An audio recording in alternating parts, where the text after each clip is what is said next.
Hello and welcome to episode 26 of the Loud Equals Funny podcast, where none of us know what the fuck we're doing. I didn't even know which episode number it was. I need my old people pills. Welcome. We're getting up there, folks.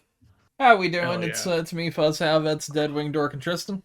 I had a thing on like a stream I just did where it was the last stream of November, and somebody was like, there was something to look at which was referencing No Nut November, and apparently I had seen it that month, and yet I was like, what the fuck is... Oh, I watched this? Oh yeah, it's this guy. It took me like a full minute to remember a guy that I saw like 3 weeks ago. So I'm ready for the home. Hello? Yeah. Honestly, I've forgotten the first part of this conversation. Yeah, no, that's To be fair, after gym, my brain is all kinds of fried. All I'm thinking for like half an hour, over an hour actually, today is, holy shit, I'm tired. And also, this song bangs. I love it. Well, I mean, after gym and also after the all the Kushy dreams, obviously. Of course, yes. We should get into that. Yeah, we should. This is your last chance. Yes, the 15th. I think it probably is. Yeah, it's close to your last chance. If it's not the last chance, it's for penultimate chance. Yeah. Sports ball loving fans, it's a 2-minute warning here. Next Friday is when it ends. Yep, on the 15th. So listen. This is the moment in the game, everybody, when the dad starts telling the family to leave the stadium so that they don't get caught in the crowd. Like, we already know that our team's gonna lose, so let's just get the fuck out of here. Come on. Yeah, and so Kushy Dreams, our team's winning. Our team is Kushy Dreams, and with Kushy Dreams, you can win. Why don't you guys tell them about the sweepstakes? Look, first, I just want to say, our listeners know who Kushy Dreams are, but if you don't, what the fuck is wrong with you? Yeah. But I'll educate you because I'm such a philanthropist. Listen, Kushy Dreams offers the finest in legal cannabis product. That is legal if you're in the United States. Of course. Don't Andrew fucking 21. Yeah, Andrew 21. Don't order this if you're in Timbuktu or whatever. Yeah. You're not going to be happy. If you're in France, fuck you. Just in general. Yes. Yeah, that's not actually relevant to the. We hate French people. We're at least 2% sure that Kushy Dreams hates French people. Very least 7%, I'd say. Listen, I mean they had nice pre-rolls filled to the brim with the good shit. Incredibly good gummies. Delta 8 THC gummies that are up to 1,000 milligrams. That's the good a stuff. Bag, yes. Which is nuts. Then you got Delta 9 THC gummies. The good stuff. That's 10 milligrams per 100 milligrams in a bag. Ooh. They got all sorts of different flavors. Like for the Delta 9, they have blue raspberry, peach, pineapple, blackberry. They got the good shit. And there's a whole deal going on. Yes. Yeah. So if you use our code LOUD25, which by the way already gets you 25% off of your order, which is a good deal. Yeah, for real. Like their Black Friday deal was only 5% more, which is insane. It was a good deal. However, this is even better. Yeah, if you buy some nice good stuff before December 15th and leave either your email or your phone number, don't forget that. Yes. You get entered in for a chance to win over $150 in good product. You get a bunch of different things, including some of the gummies we got. Yeah, Tangerine, Delta 9, THC gummies. Is basically the same pack that you guys got, but it's actually like a little better. I think there's a little bit more in there. Yeah. Yeah. It's essentially what both of us got individually combined, but without. So if you guys want to become Kushy Dreams salesman yourself, get in for that. Just make sure that just make sure that if they want more, tell them to go use Loud25. Yeah. 25% off of their order. So thank you to Kushy Dreams for the sponsorship. You have until December 15th, depending on when this is. Well, this is going up later this week. That's next Friday. But it's up soon. Yeah. This is it's gonna run out quick. So go ahead and do it. Oh, You yeah. simpleton. You daft fool. You daft punk, you. Yes. Merry Christmas and fiddly dee. Listen. Go get some fucking weed. It is time for stocking stuffers, and these pretty good stocking stuffers. If you're cool, they're stocking stuffers. If not, hey, you can, yeah, you can use them yourself. If you're cool, they're stocking stuffers. But if you're not, if you don't get any weed in your stocking, if you're a greedy little Grinch, then that's all for you. It's then there's the cycle of abuse. You become a greedy Grinch after you don't get the weed from the greedy Grinch. So just give and take. If you win with the sweepstakes, you got enough for everybody. You can be the coolest kid not kid. Make sure you're an adult, but you can be the coolest. You can be the coolest kid on the block. The coolest adult baby around. You can give weed to all of your SNL, your hip SNL buddies. If you're ABDL, this shit's gonna make you forget you got that diaper on. This shit's gonna make you DTF, ABDLs. WTF. I've never gotten that high. I've never gotten that high. Neither have I. Hopefully I don't. You've also never worn diapers, but with Kushy Dreams, anything is possible. Kushy Dreams does not make you need to wear diapers. If you want Kushy to wear Dreams, diapers. Kushy Dreams is not involved with diapers unless you make that happen. Exactly. Yeah, please don't make that happen. For their sake and yours. Yes. And ours. And ours too, yeah. We don't want to have spawned that into existence. Whatever you do, don't tell us about it in detail. Please God. Do not. See, now that you've said that, people are going to tell us in detail. I hate that. Oh, that's going to happen soon. So yeah, code LOUD25, that's LOUD25 at kushydreams.com. Yes. And I'm pretty sure in the description, there'll be a nice little link to take you right over there. And that's 25% off your order and the chance to win $150 in product. Whoa. Exactly. All right. So what do we want to talk about first? Well, speaking of rampant, insane sponsorships, yes. Where were you going with that? I was just saying yes to you. I didn't have anything. Oh, I thought you were leading into something with that. No, not at all. There was a new video from Hbomberguy. Oh yeah, Harris Bomberman. Yeah, cousin. I don't know. Harris Bomberman Act 0. Yeah, it's a decent video. I haven't finished it. I'm about halfway through. I got to the part where the video's now about something else completely, which is pretty fun. He made a video about plagiarism on YouTube, and it happens a lot more often than you'd think. It seems it's more likely than you might think. Plagiarism in my video essay, pretty likely. So he talked about Philip Mewson, the IGN writer who plagiarized some. Well, I think it started with a Dead Cells review, and then it turned out to be like his whole entire career, basically. Yeah, everybody found out because it was a Dead Cells review, and it turns out that most of his shit was copied from NeoGAF posts, Nintendo Life, other YouTubers that are smaller than him. Yeah. There was a good part where he pointed out that he had a video that was about top 5 ways to play the Switch, and the Switch wasn't out yet at the time. Yeah. It's I guess none of them, probably. Well, now that would... Okay, admittedly, though, he had to put some effort there, probably. Unlike, Hopefully. You would assume. Yeah, if you look at, nowadays, that would just be AI. Yeah, he does go into that. Though. Yeah, no, I mean, and it's an interesting video. There's a lot of opinions about Hbomberguy because I don't know all of it, but, he's an SJW cuck and all of that, which to a degree is true.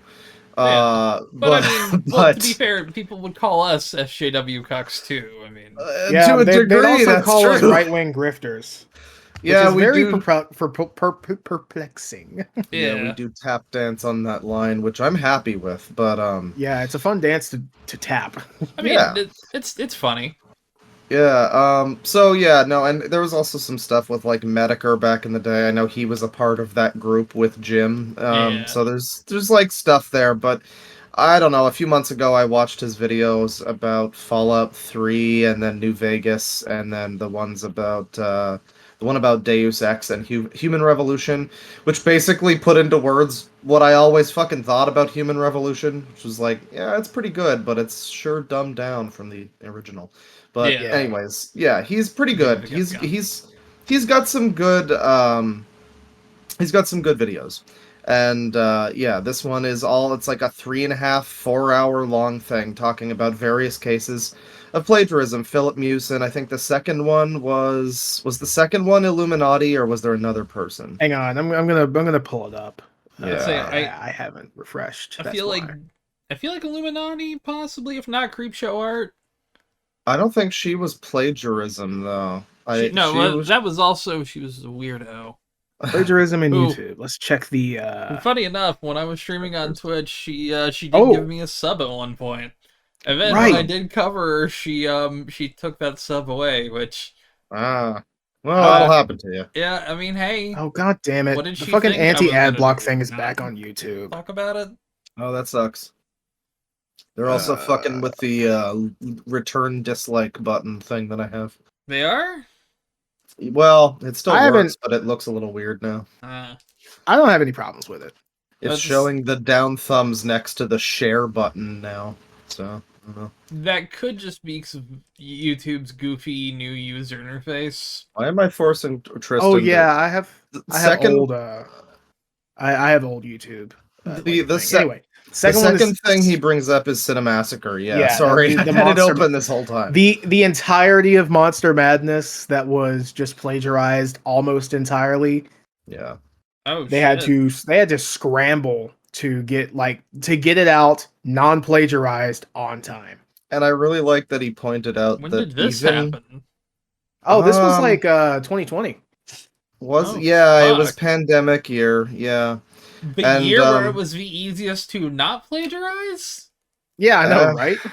Well, you had plenty of time to fucking go and watch the movie and write something on it. Yeah.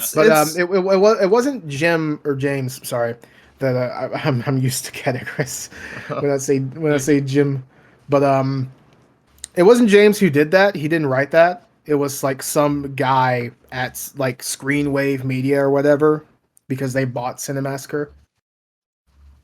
So yeah, that's fun.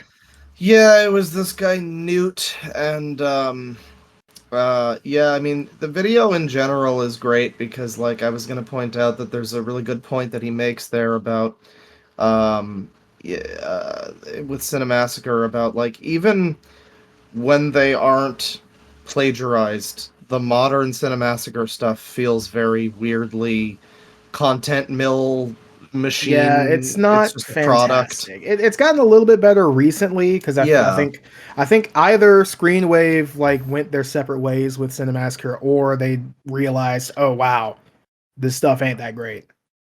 Yeah, something happened. Something gave a little bit. It's been okay, but it's not quite what it was. But yeah, the clips from the movie Monster Madness thing, which I never watched back in the day, but yeah, the whole fucking point of it was just it's this guy specifically, his opinion, and you come to me with it's not his opinion, but it's not even the opinion of the guy who fucking wrote it. Like, yeah, that was I love that we're I love that we're summarizing a video about plagiarism. That's great. We are, yes. It is. Listen, go watch the video. Go watch the video. It's 4 hours long, but it's worth it. I think also we should probably stop before the where it turns into a completely different thing. Yeah, the main thing I wanted that's like 2 full hours of the video. Yeah, the main thing. Well, almost. Yeah, the main thing I wanted to get to was shortly thereafter. And yeah, so there's Cinemassacre. It talks about that. It talks about Illuminati and her situation with basically ripping to shreds a documentary and several different documentaries. Yeah, basically like snipping it and like rearranging it and presenting it like it's what she said, kind of like a newspaper fucking ransom note. She did that a lot.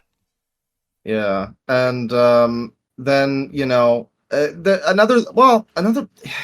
a great point that he brings up when I was watching this. I think it was during this segment, or it might have been slightly after, but a great point was like, for creative people, like, or even just I don't know, people that aren't like this, you probably watch this and you're like, okay, you're making like monster movie reviews or something. You're making reviews of a video game. You can't just write that yourself. Like, I get what, like, with Illuminati, it's like, all right, you know, yeah, you're doing this whole documentary thing and you're just a content mill. But like with these other people, like Cinemassacre or whatever, it's like, isn't it harder to go out of your way to plagiarize stuff than it is to just have your own fucking opinion and write it down? And like, they move so the words weird. around and everything, and they try to make it like their own version of it, and it's a real head scratcher when you see some of it. Yeah, Illuminati's whole thing. There was more to her situation than just that. I think now she's like what is it? She's cease and desisting people, I think. Yeah, for like it was some kind of podcast that she was on. Yeah, well, that's brought up here actually, and how apart. yeah, some of that.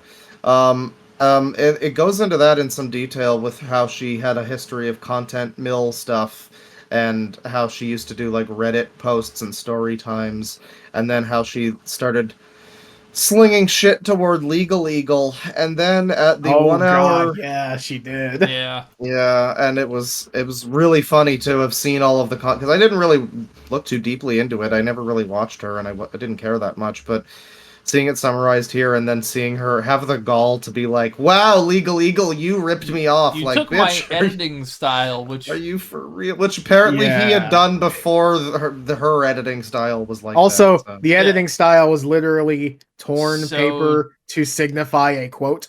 Yeah. So generic. Probably one of the stock templates you get, one of these fucking 1,000 template bundle. And she had this ego to her, and it's like, get fucked. All while plagiarizing stuff. All while filling toilets with shit. I will say allegedly plagiarizing stuff. Very strongly in our opinions, plagiarizing. Yeah, admittedly, at least this chick is Sue heavy, yeah. Oh yeah, that's true. Yeah, one of my favorite things. Thoughts opinions of cast and crew of Loud Equals Funny is not endorsed by me. There we go. And also go fuck yourself. So yes. The way that they also, try to we get think you smell.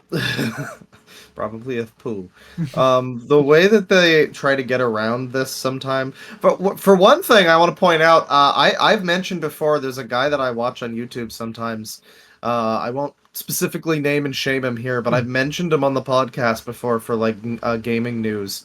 And he was brought up in this video as apparently being a guy who did like some sort of plagiarism thing with regard to Hbomberguy.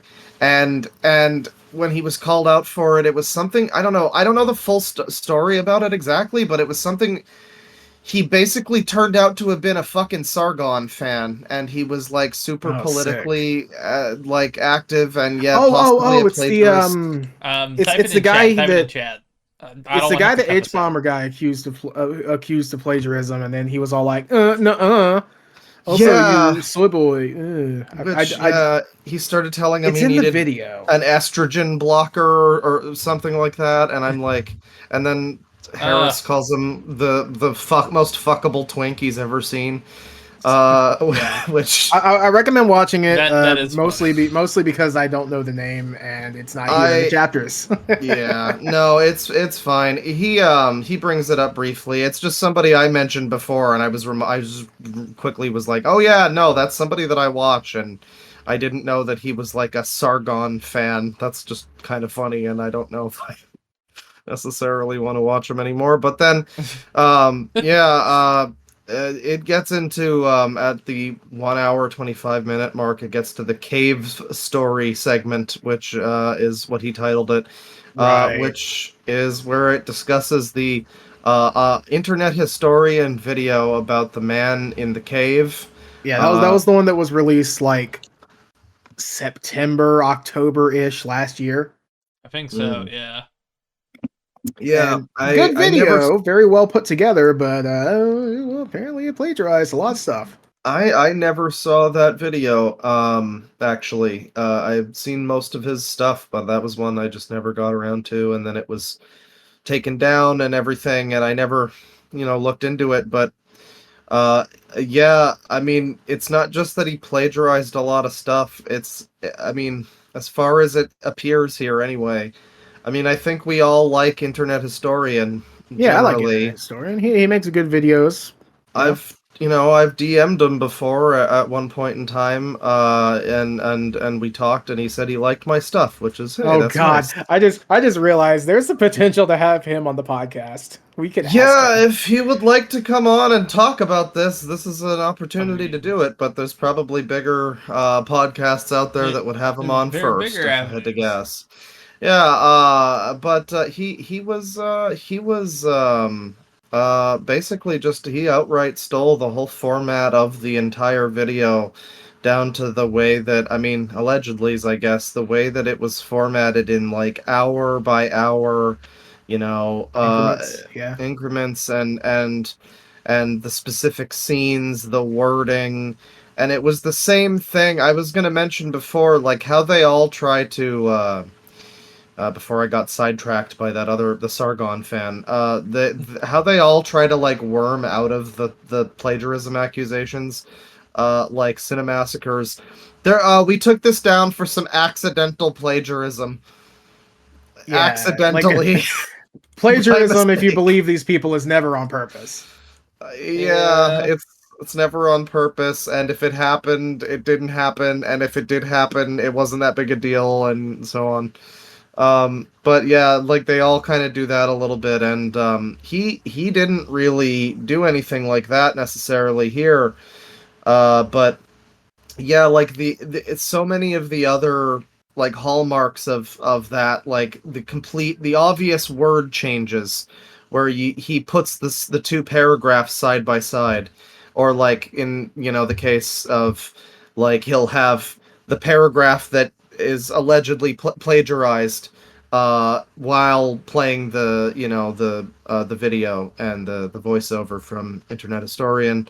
And yeah, it's like word for word, like scene by scene. It's basically, and it wouldn't be so bad. Like, I don't know. I did a video years ago about David Thorne, the guy who had the. I think they were all fake, but they were like these email correspondences where he would like troll people, like trying to pay bills with spiders or whatever.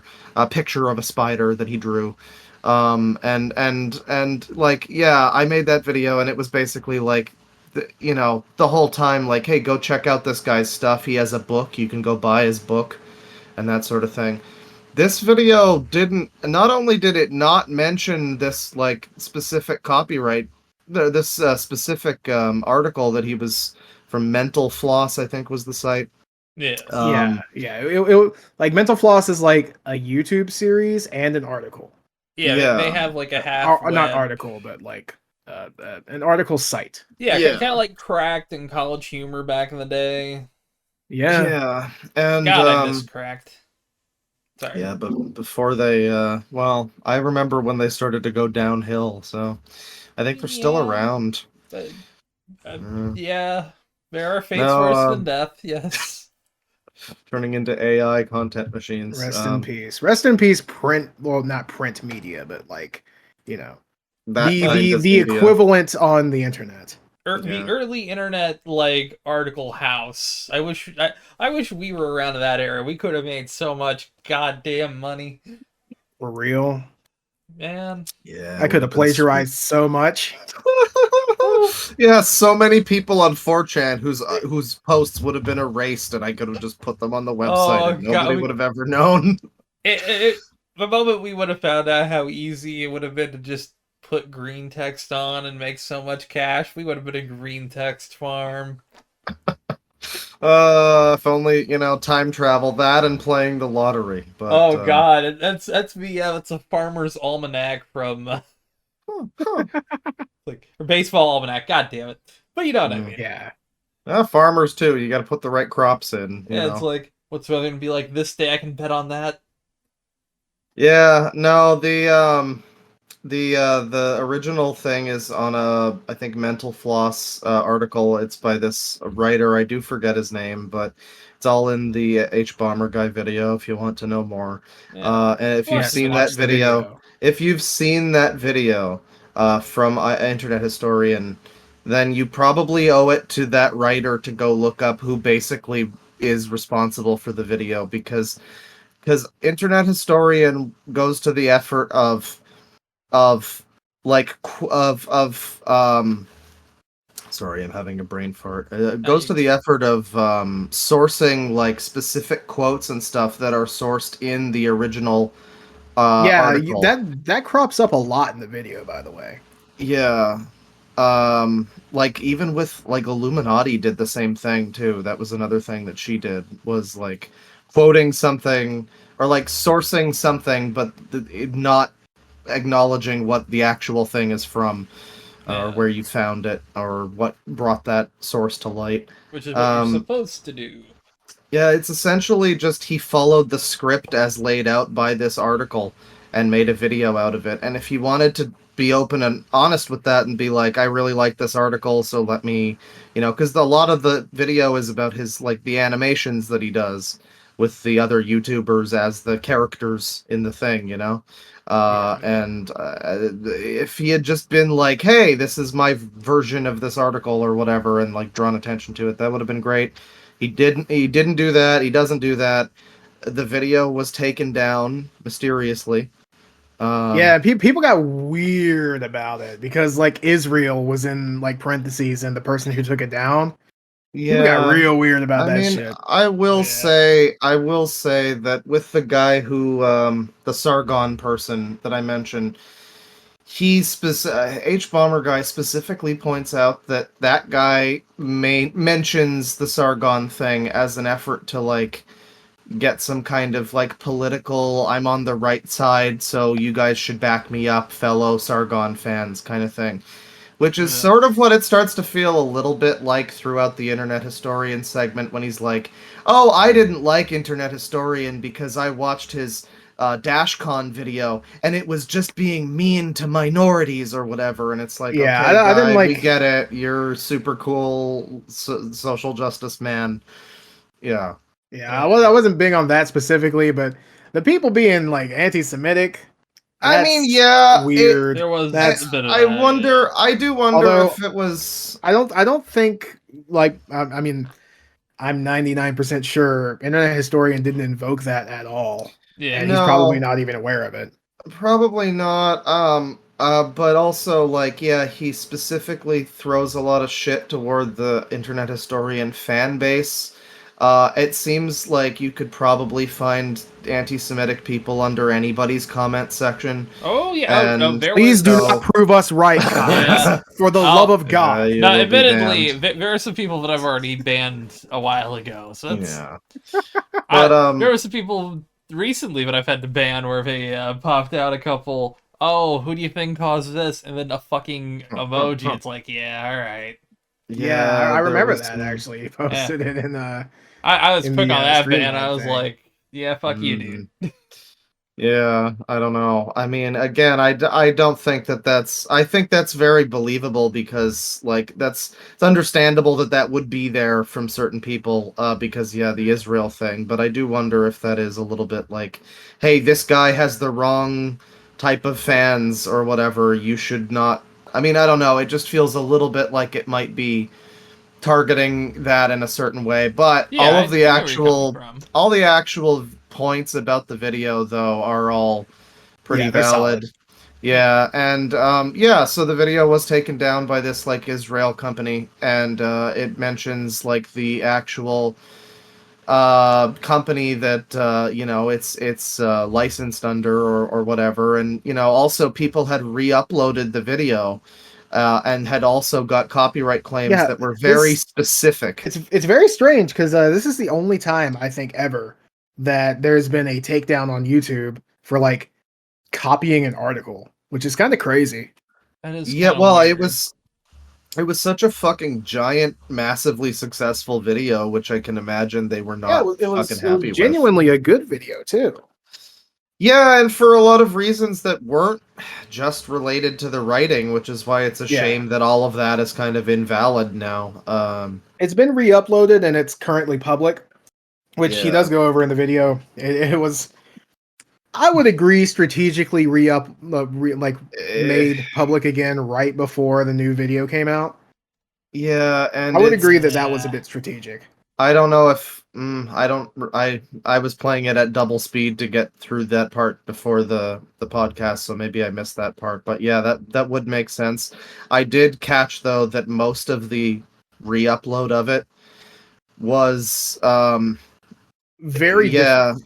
Very differently. Worded very differently, but it's not only is it worded worse than the original article, but it's also like it's not different enough. Like he makes the point of, we already know that you plagiarized this, and we know that you slightly changed the words around already.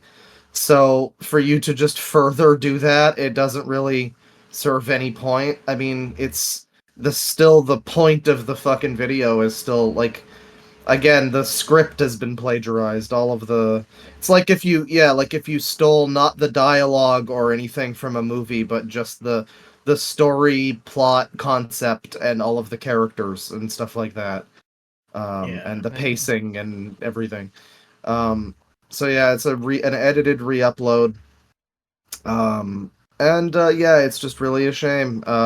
Like also, he gets into as well like how a lot of internet historians' older videos are gone now or taken down off of his channel, and they've been re-uploaded by people. And yeah, I mean, it's hard to ignore. He wants that World of Tanks money, possibly. I mean, to be fair, I mean, World of Tanks. Hey, email us. Yeah, hey, I've been emailing them.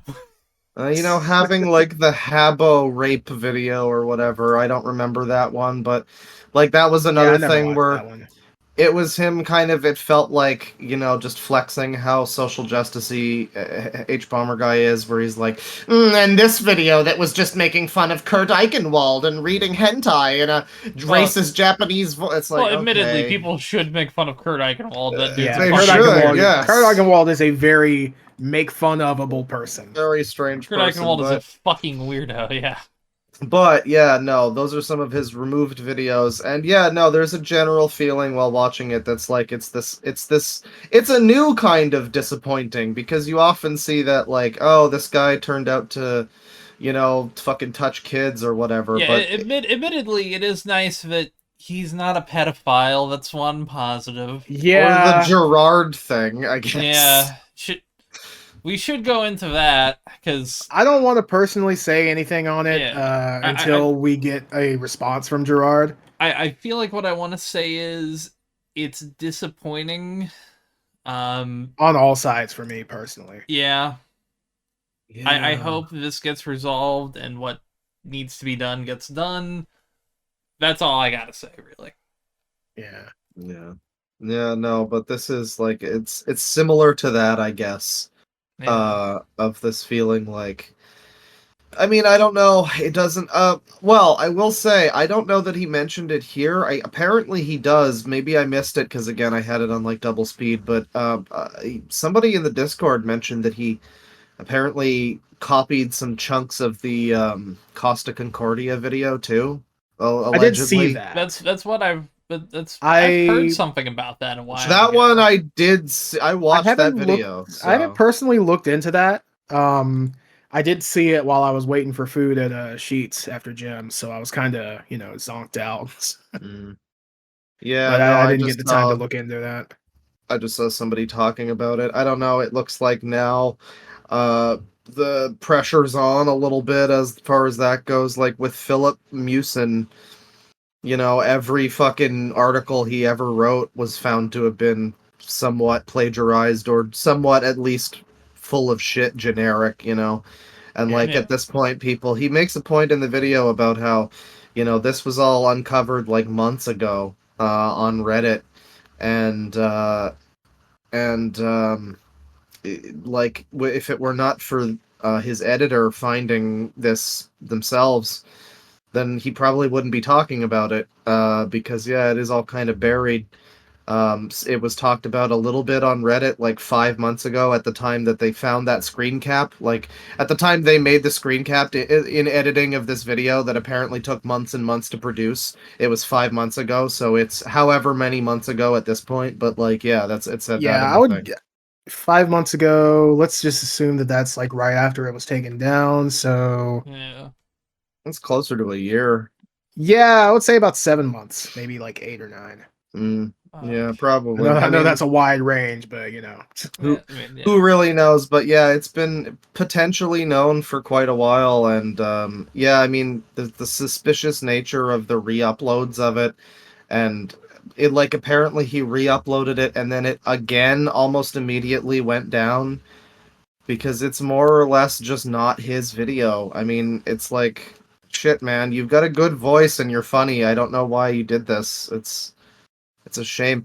It's like somebody who's like a I don't know, like a cheater in a video game, like Billy Mitchell or something. Well, no, Billy Mitchell's just a Theoretically, fucking Billy piece of Mitchell. shit. Theoretically, Billy Mitchell. That Oh, one fuck is off. no. Fuck That off. dude is litigious. Okay. Yeah, great. yeah, So he is quite let him litigious. fucking sue you. Fuck you, Billy Mitchell. I mean, But yeah, no, fuck Billy. I Mitchell. can say fuck Billy Mitchell. Billy Yeah, Mitchell I am not a fan of Billy Mitchell. is a worthless human being. However, there are people out there, more like athletes, I guess, who have like performance enhancing drugs type of people who like you were a successful athlete, internet historian. You were a successful internet athlete. Well, if all of this is true, why did you take performance enhancing plagiarism? We should make this. We should title this episode "Internet Athletes." Hell yes. Yeah, I don't know. The rest of the video gets I think more into another guy specifically. Yeah, it's a specific guy, and I'm not gonna spoil it, but it's spicy. I'm about halfway through the video, which is right where that starts. So it's interesting. I'm looking forward to it. But yeah, no. Watch the video from Hbomberguy plagiarism on YouTube. I know some people don't like Hbomberguy, but it's a pretty good video. I'm not really that big on him myself, but it's a solid video. You can't deny. It's a quality video. It's a quality video. I think maybe just ignore things he says on Twitter or whatever, and but yeah, it's got some problems too. I said it seems a little biased in a certain direction, but all of the stuff he points out, I really can't argue. I was seeing a guy in my Discord very fervently being like, "Too bad it's H-bomber fuck ass, and I'm not gonna watch it." And I'm like, "Bomber fuck ass." He didn't. Yeah. That's an ad lib. But that's if he would have been funny. He would have said "fuck ass." Yeah, something like that. And it was just this like very irrational like. Yeah, I mean, I felt that way about him for a while, and then I watched his videos, and I'm like, well, they're pretty good videos. I mean, yeah, he makes good videos. It's just sometimes he can get a little. There's a lot of people I dislike who I think make good shit. Yeah. So go watch that, or don't go. You could also go fuck yourself. But yeah, that's the situation. If you want to, hey, you can go fuck yourself with any variety of implements. Could be Christmas tree. You never know. It is the season. Shame we don't have a specific sponsor. Admittedly, yeah. Anyway. So I have an interesting story here. There was supposed to be a 3-year-long cruise going on. Really? A 3-year cruise. Tell me more.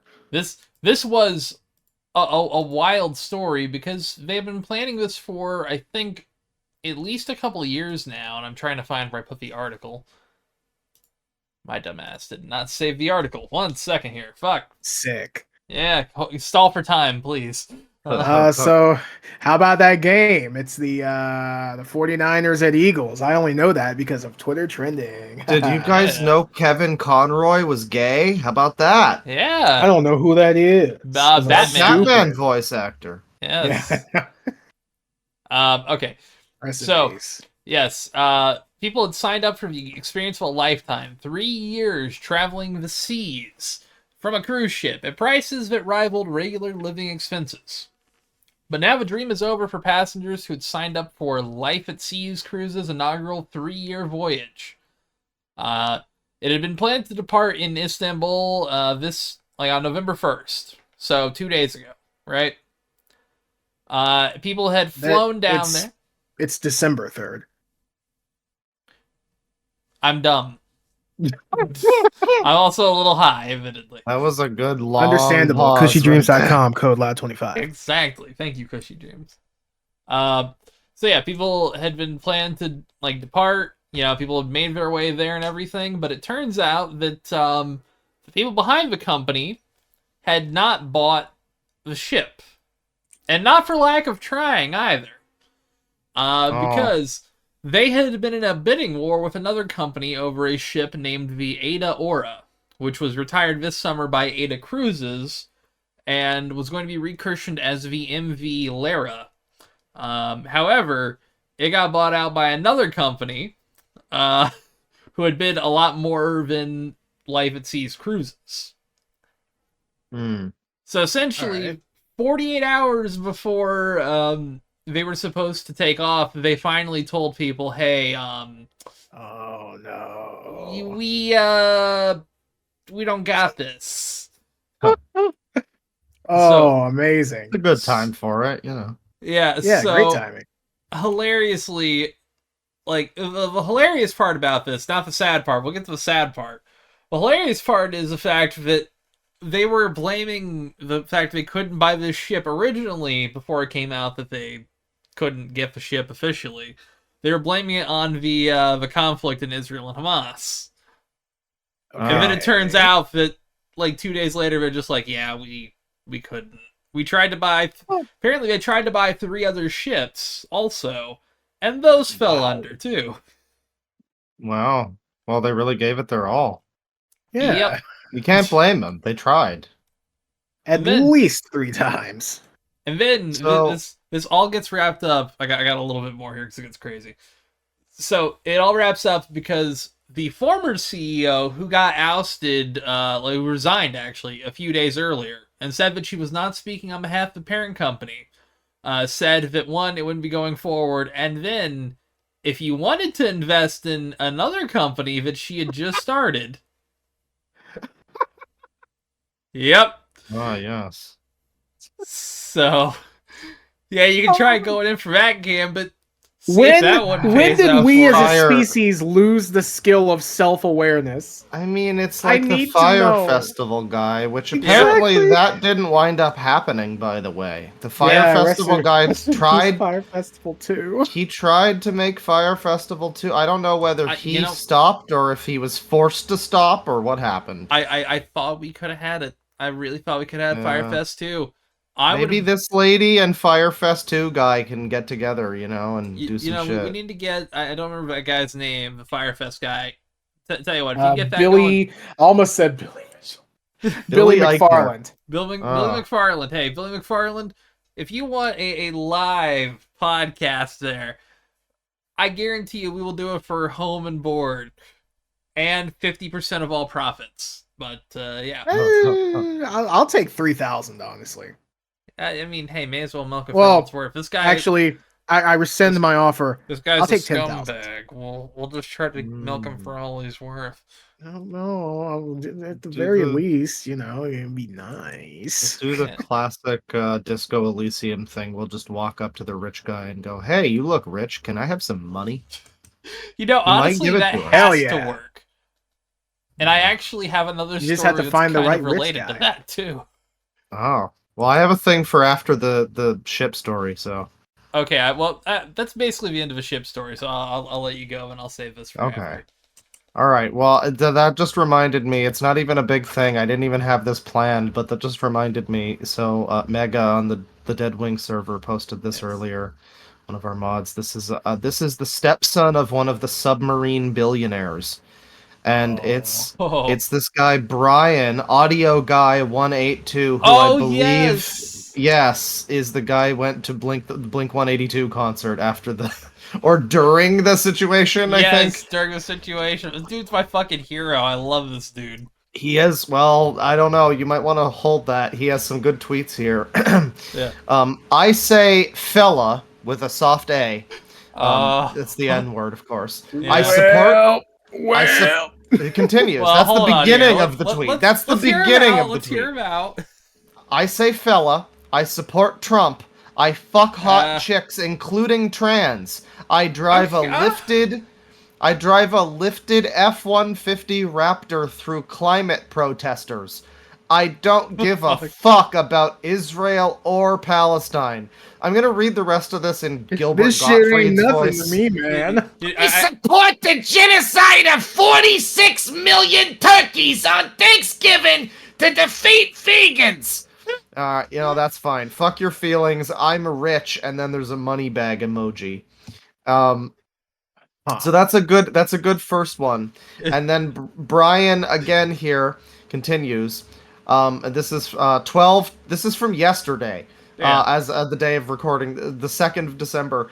Bitches with no ass or tits flirting with me. I am King Henry VIII.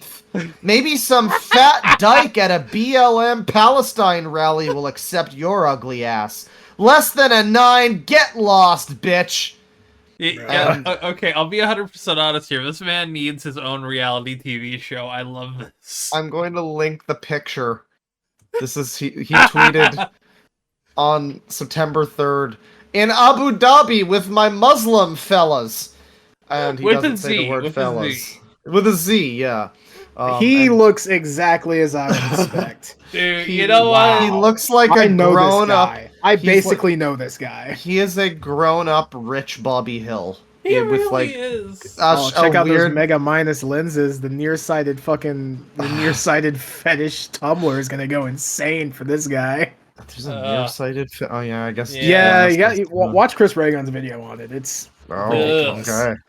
Yeah, he's also wearing like a pastel shirt, and he's got the biggest white people smile you've ever seen. It's great. Yeah, it's the type where you show your teeth and barely move your lips upward. Yeah, it's the type where you say cheese, literally. He looks like a middle manager. It's great. He does. He looks like he would fire you for just because he can. Because it's the only sexual thrill he's gotten in years. Yes, sexually attracted to firing people. That is what he looks like. Well, that's just a little update on the submarine billionaires might be lost, but they live on. One of their seed has germinated in this guy. This is, this is exactly what his bloodline deserves for getting him that submarine. I guess. You know what? Respect. I respect the chaos of it. Yeah. Are you ready for my next story? Yeah. Okay.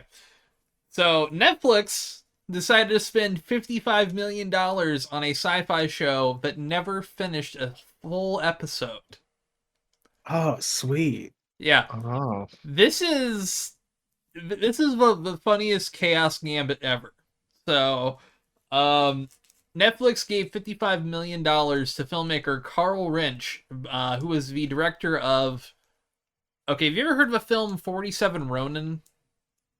I've heard the name. I've heard the name for sure. It is fundamentally one of the worst things I think Keanu Reeves has ever done. Damn. Wow, that's a long list. It is. It was a $175 million box office turd. But after that movie, he hasn't done anything since, but he pitched to Netflix after a weird bidding war, a show called Conquest, which was funded by Keanu Reeves, the 3 shorts it was used to pitch. Because he had gotten in super debt, and Keanu Reeves, being a really good person, decided to bail him out, and then Netflix picked it up. So, essentially, Netflix decided to give him full creative control and budgetary control, which was a horrible idea. Doesn't sound wise. Yeah. Nice. The Netflix production began, and he started to go a little kooky. COVID began, and he decided to start making interesting claims about being able to discover the coronavirus signal emanating from the Earth. Yay! I love them when they're like this. I see. Yep. And he can also predict where lightning strikes would go. which sick. Who can't? Imagine if he gets struck by lightning. That would be the funniest shit ever.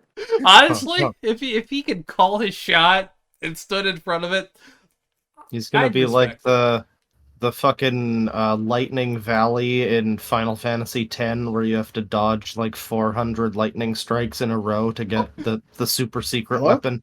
Yeah. Ringe has since. Oh.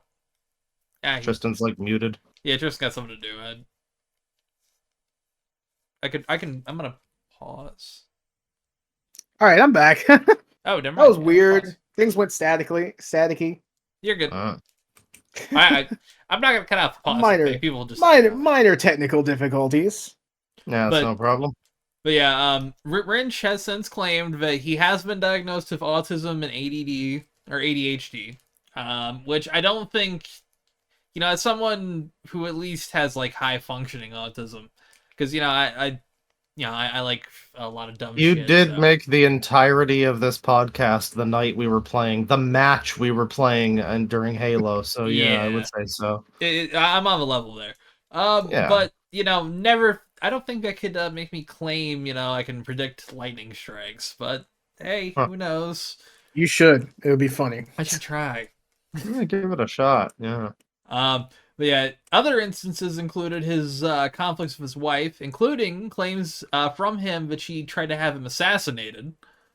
Yes, of course. I could see it happening. Normal people things. I mean, if you can dodge lightning, I could see your wife being like, "Oh, I'm gonna get him an assassin as a birthday present. He'll have to dodge the bullets. It'll be fun." Like, if he can predict this, he must be able to predict this. Fuck it. Yeah, it's like an anniversary present. He just didn't get it.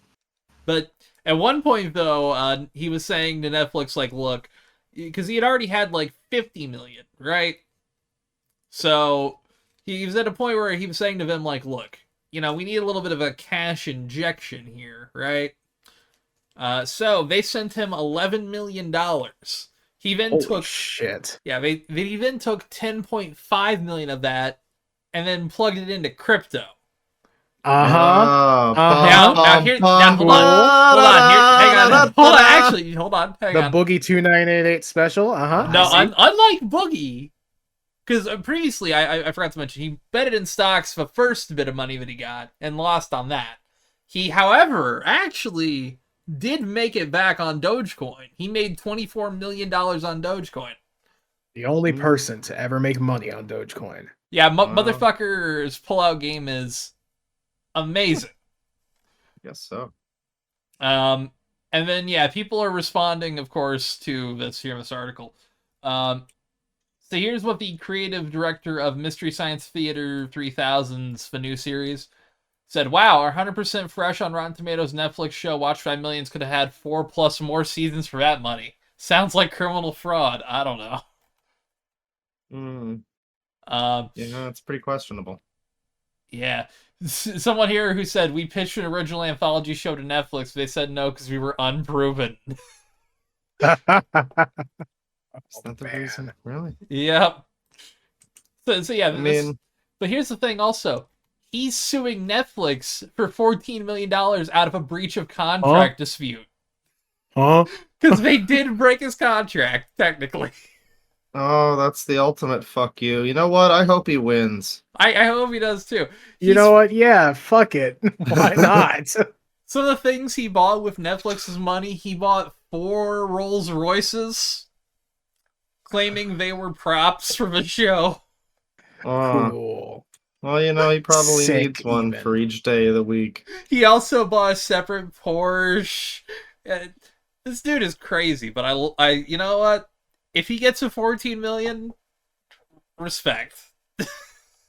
If he plays Netflix at their own game, like Netflix could have put so much money into shit that, like, they could have made another season of Archive 81. Good shit. I mean, Netflix has a lot of fucking money, but I will say that, when you say that, it's like, well, the people that are like, oh man, they're never gonna get to so-and-so arc of the One Piece show, like, they threw away a whole lot of fucking money on something that's never gonna come out or exist, so I think they can make Frankie happen. I don't know. Yeah, I think it's possible.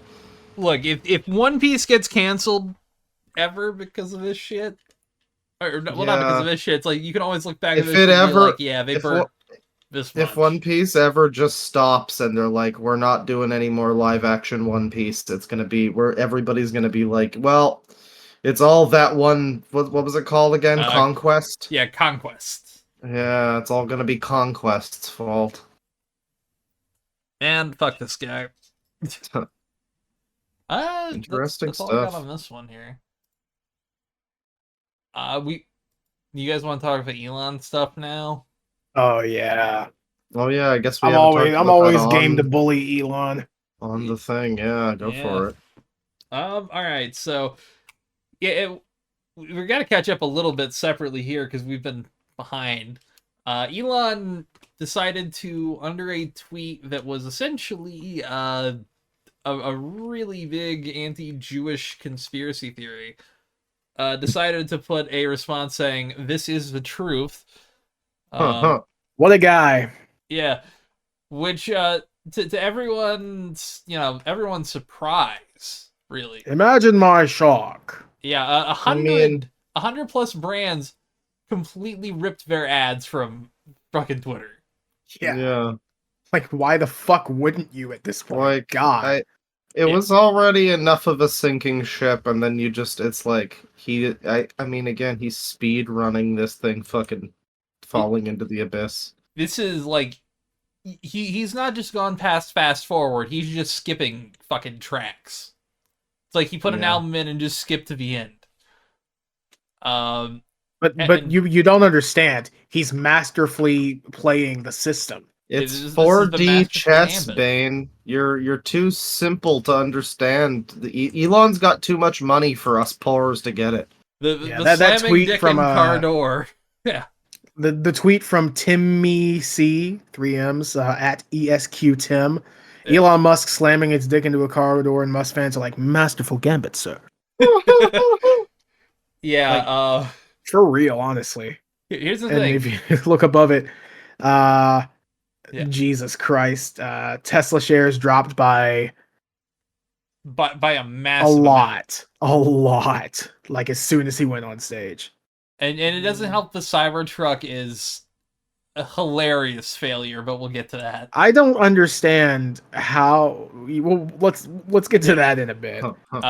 So I mean, like, I don't understand how he can be like, I don't know. I don't think he's really shocked necessarily that a bunch of like the thing is, a lot of people are going to, well, a lot of a certain type of people are going to go, oh well, yeah, their brands are leaving Twitter because he's, said a thing about the Jews.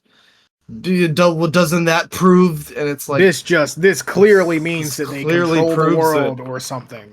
It's like, no, people don't want to be associated with that shit. People don't. I mean, I don't think any of us is Jewish, but like, I'm just imagining someone who is just like, maybe like, it's someone who's. Why would you want to be around that? Well, maybe it's someone who's been bullied for being Jewish or something before, and they just wake up one day and they see that the fucking CEO of the website that they use is like openly endorsing some shit like that. Like, yeah, it's gonna break consumer confidence, Yeah. At the very least, like it's advertiser not confidence wants to deal with, Yeah. It's just, and the thing is, and only with how much is left in the year, they are poised to lose $75 million in ad revenue earnings. And they were doing so well too. They were, Twitter has been so profitable lately. So yeah, of course. Yeah, I know a guy who, like, I said Elon Musk is retarded, and he's like, he's actually a genius. He's legally a genius, which you can't legally be a fucking genius. There's no metric for that. Mensa's a made up thing. Well, Holy shit! Legally a genius is an interesting. Yeah. Legally, I am the smartest man ever. I mean, to someone who's very dumb, I'm sure Elon seems like pretty smart. the smartest man in the world if you're the biggest at dumbass. If your IQ is lower than your age. At the beginning of the bell curve, you know? Yeah. And then yeah, so that cuts to later on. The New York Times has this whole thing they do every year. It's like this Steelbook Summit. I've never watched one because I have a life, and it's not, caring about. Although we will be watching Game Awards coming up, so yeah, hey, yes, stay tuned. Technically the second live equals funny, which I still need to edit together the first one. At this point, we probably just best not to even bother. But that'll be whenever we finally have the group channel thing that I need to set up. But that's again, someday. It's more work. It's worked out. Yeah. Which, speaking of things down the road, I don't know how that just came together, but do you guys see the teaser trailer for Fallout? I just want to bring that up real quick. Yeah, it looks fine. No, I'm assuming I'm not interested. I think it's gonna be. I mean, I'm at least gonna watch it. Pretty sure one of the McLaughlin in it. So. One of the credits lists like something like visionary game director Todd Howard. Yeah, that was funny. Yeah, okay, I'm good. I see what type of Fallout show it's gonna be with just that. That's all I need to know. I mean, yeah. I like some of the. You could have got visionary game director Tim Kaine, but you went with Todd Howard instead. That's all I need to know. Thank you. Yeah. Although it does have Walton Goggins, which I do like him. And there's a few shots in the trailer. I'm like, okay, that looked really cool. Yeah, like it looks like it's just going to be run of the mill, which it's been a while since there's been a run of the mill Fallout thing. Yeah, I said with it's maybe gonna be better than the Halo show. Fallout's the most run of the mill fucking series there is. It's reminding me a lot of the Halo show, just like in the lead up to it. Like, I don't know. I have a feeling it might be similar to that, but I don't know. Maybe not. There is a Halo, like there is a season 2 trailer which I have not seen yet. They put the fucking whole season 1 on YouTube for free, apparently. Nobody gives a shit anymore. Huh. It's really telling that I haven't fucking heard of that. Yeah, I haven't heard of that either. I wonder if I could stream it. I mean, maybe with a season, if the series is over. Shit, I'm trying to find where the next part of this is. But yeah, we have the Dealbook Summit, and Elon decided to tell advertisers to go fuck themselves. Yeah. Masterful gambit, sir. Yeah. So Elon is like on a stage thing with this other guy, and they're having like an interview. Yep. It's this guy just asks him like, "Oh, advertisers are leaving. What would you say?" And Elon is so visibly like fucked up. Yeah, like, he looks like he hasn't had a drugs. decent night's sleep in like a month. He's got that Ozempic stare for anyone who knows what's going on with that shit. I don't. He does seem like he's on Amphet. I've taken Ozempic. It's so Ozempic is what was it originally for? Now it's people use as a weight it was originally a diabetes medicine. Now it's weight loss. They kind of retooled it because it also it suppresses appetite in a way. I think. I see. Yeah, for me it didn't really work that well, so I stopped using it. Yeah, I don't know. Yeah, he looks like he's being held together purely by amphetamines and spite. He's wearing like a knockoff Leon jacket. Yeah, what did you say? He looks like you if you were dressed as Leon like Kennedy. If I tried to cosplay Leon S. Kennedy. Yeah. I tried to cosplay without copying the hair. Yeah. Or anything besides the jacket, really. Yeah, it's like, I bought the jacket and everything else. I'm basically Leon. Ha ha ha. Yeah, dude, I'm basically like a dude in a game. Yeah. It's really embarrassing. And then there's another, and the guy who's interviewing him tries to like salvage it, but then there's another clip where I forget the lead up to it, but it's basically what exactly is it? Well, he's what he's saying is like they're talking about, you know, I wouldn't. He's saying like I wouldn't come to this summit if we weren't friends, Jonathan. You know, and he's like, first off, my name is Andrew, and it gets the biggest and only laugh on the whole thing. That isn't like a begrudging one to Elon. Bravo, masterful gambit, sir. That's pretty funny. I mean, and his name is all over the fucking stage too. His name is like Andrew Sorkin, I think. It Andrew says Ross that Sorkin. all over the stage. It says like the name of his show and Andrew Sorkin, and he missed that every time. Yeah, it is baffling how just unwilling he is to just accept, like, because he probably thinks that he's better than him, because it's like, oh, yeah, this dude has to talk to me on a stage. It just, like, the pure smugness. It's like... Yeah. Ugh.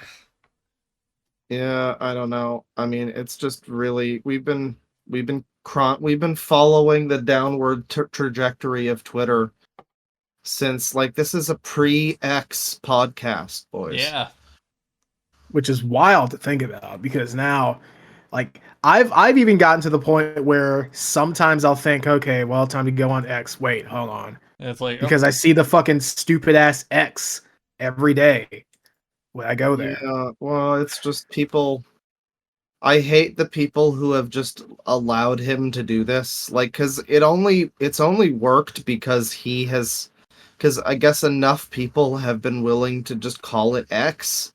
yeah. But like, if everybody was just like, no, Elon, this is fucking stupid, and they just called it Twitter, which I think a lot of people do, but enough, like, you go on like any news site and it's like, well, on X earlier today. No, stop calling it that. X, fucking known Twitter. As Twitter.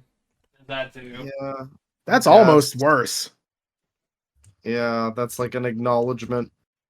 It's like when YouTube does some shit, and you know, I don't know. Whenever I see a YouTuber who like goes out of their way to censor themselves, and I'm like, you know, you don't have to actually.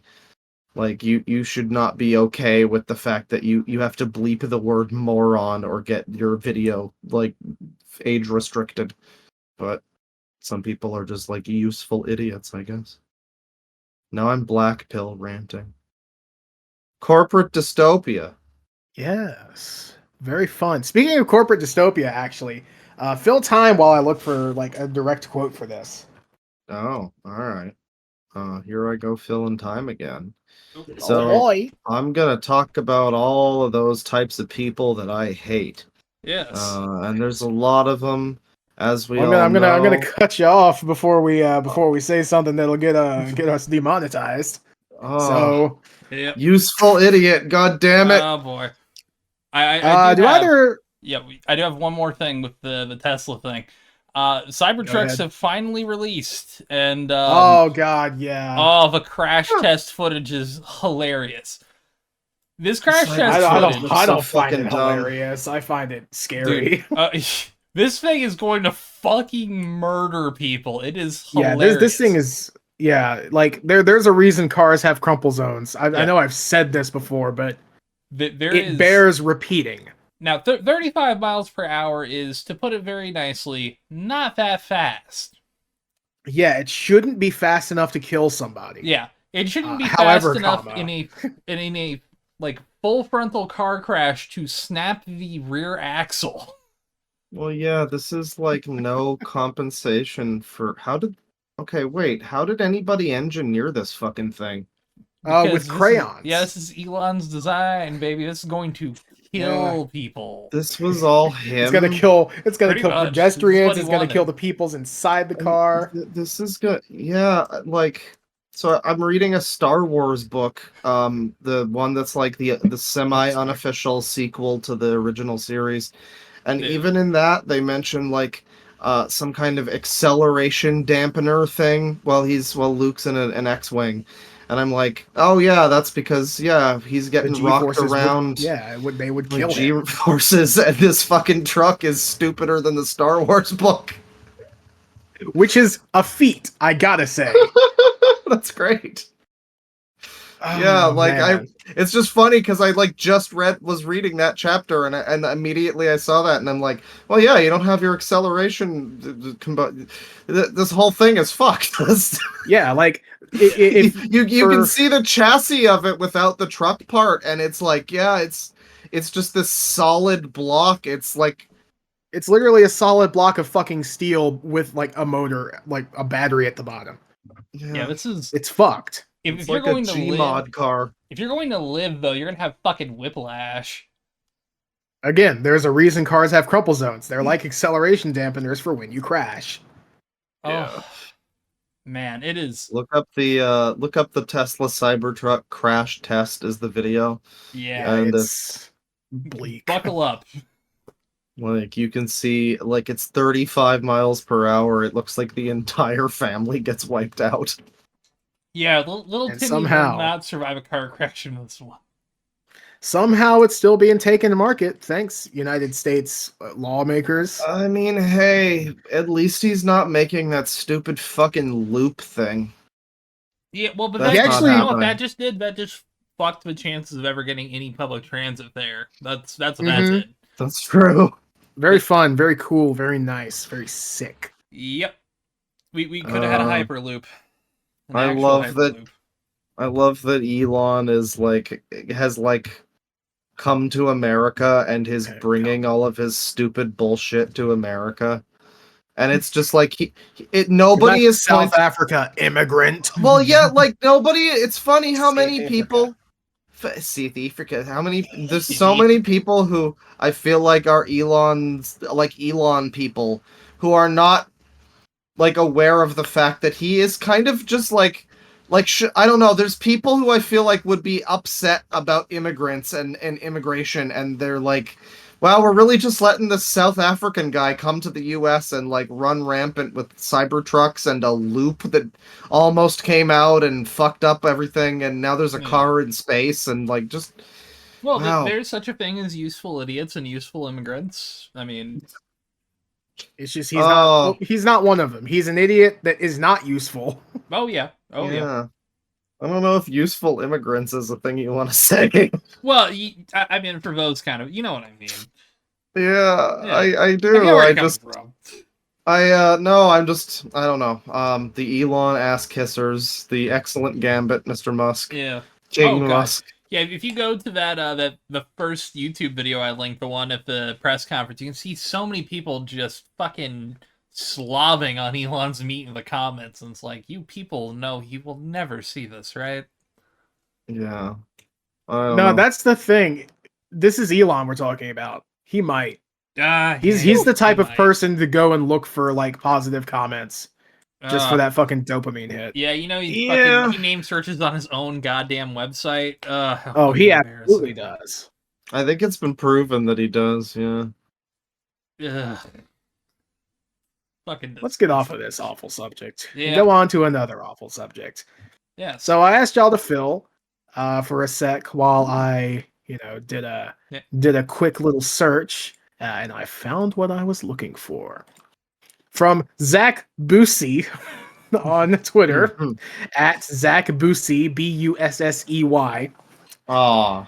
You may find. Do either of you stream on Twitch? I used to. I not anymore, but I have. If you start streaming again, you may find that Mountain Dew. This is a quote from Zach Bussey. You may find that Mountain Dew is in your chat at some point over the next week, self-promoting their stream. This is a collaboration between Twitch and Mountain Dew using AI to detect logos and packaging similar to their branding. Hashtag Twitch News, hashtags TOSGG. So I'm going to link this tweet here. I'm going to put the stupid VX in front of it. Hang on. So basically what you have to do is just ban them in your chat because, Yeah. So this is from the account is Mountain Dew Gaming. Big Dew fan, wiki face emoji question mark. Mountain Dew Raid, all caps, is launching soon. Keep on hashtag sipping for your chance to be featured on the Twitch homepage. U.S. resident 18 plus, 19 plus for Alabama. Any is New England? New England? No, New England isn't a state. Oh, yeah. Nevada, if you want to be pedantic. Ends 12-8. All right. So yeah, keep that Mountain Dew vibe going. Mountain Dew Raid could launch you into greatness on Twitch. Start hashtag sipping. This God. It is I learned about this on Wubby's stream. Yeah, and he said it better than I ever could. It sounds like a marketing guy who thinks he knows how Zoomers talk. Yeah. Nobody is going to use hashtag sipping. Nobody. I could see some people, but they would probably also be slightly out of touch. Yeah. Hashtag sipping. This just reminds me of the time when McDonald's took over the McDonald's wiki to advertise Grimace. It's That's all funny. people making fun of the Mountain Dew thing. Well, yeah. It's probably people from Wubby's chat, Shit, that's actually. Mountain Dew. Yeah, just thinking of the concept of a fucking McDonald's wiki, that's kind of sad. Well, there's lore to McDonald's, you gotta have a wiki. Yeah, I Yes. did learn Grimace is a taste bud, not like a I thought it was like a weird McNugget. What? Yeah, Grimace is supposed to be a taste bud. That's a fucked up looking taste bud. I thought it was like a fucked up McNugget. I remember fucking Red Letter Media talked about this, and it was funny because the joke that they made was that they had at some point, someone on there had known that fact and forgotten it, and learning it again, they were like, Oh my God. this is a fact you can learn forever. And what's great is I forgot that they had even brought that up until I was on a stream. What is Grimace again? Oh yeah, he's like a taste bud, right? It's a fact you can remember forever, and it's infinitely.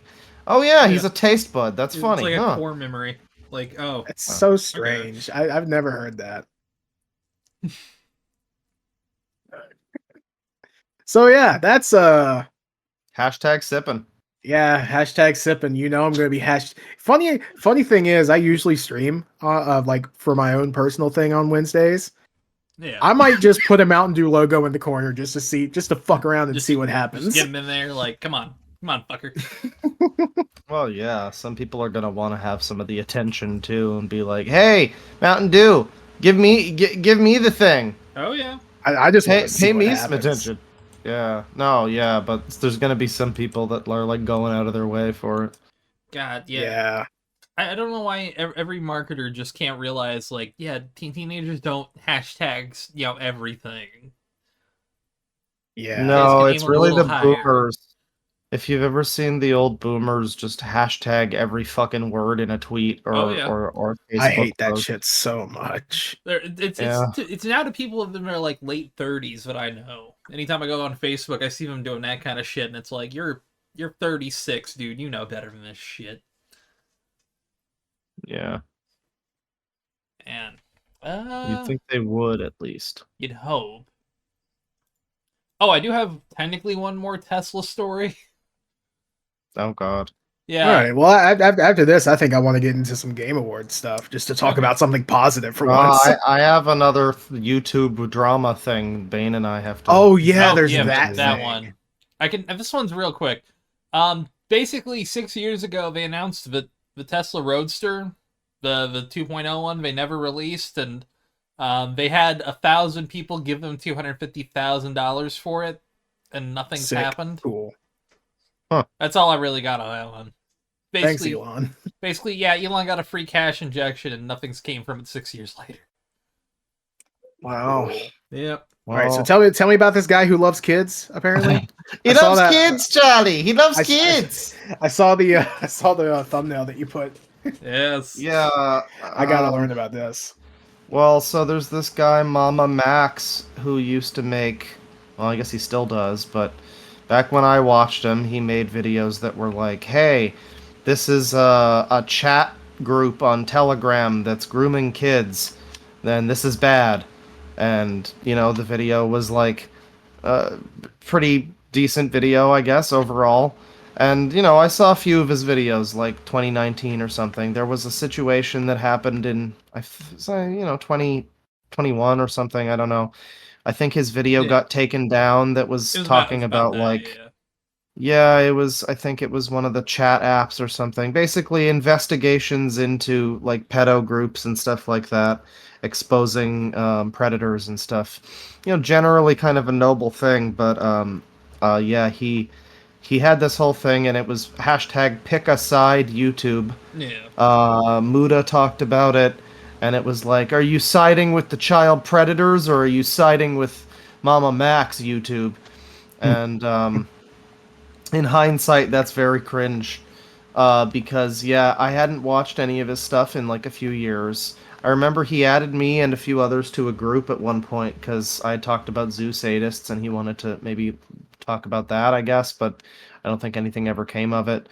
And, yeah, I stopped watching him, and then at some point recently, it turned out that he has some new video. I'd heard some various little whispers about MamaMiax over time and didn't think too much of it, but yeah, he had some... The thing that really drew my attention was that apparently he had changed the name of his channel from MamaMiax to God Cult, and he changed the description of the channel from...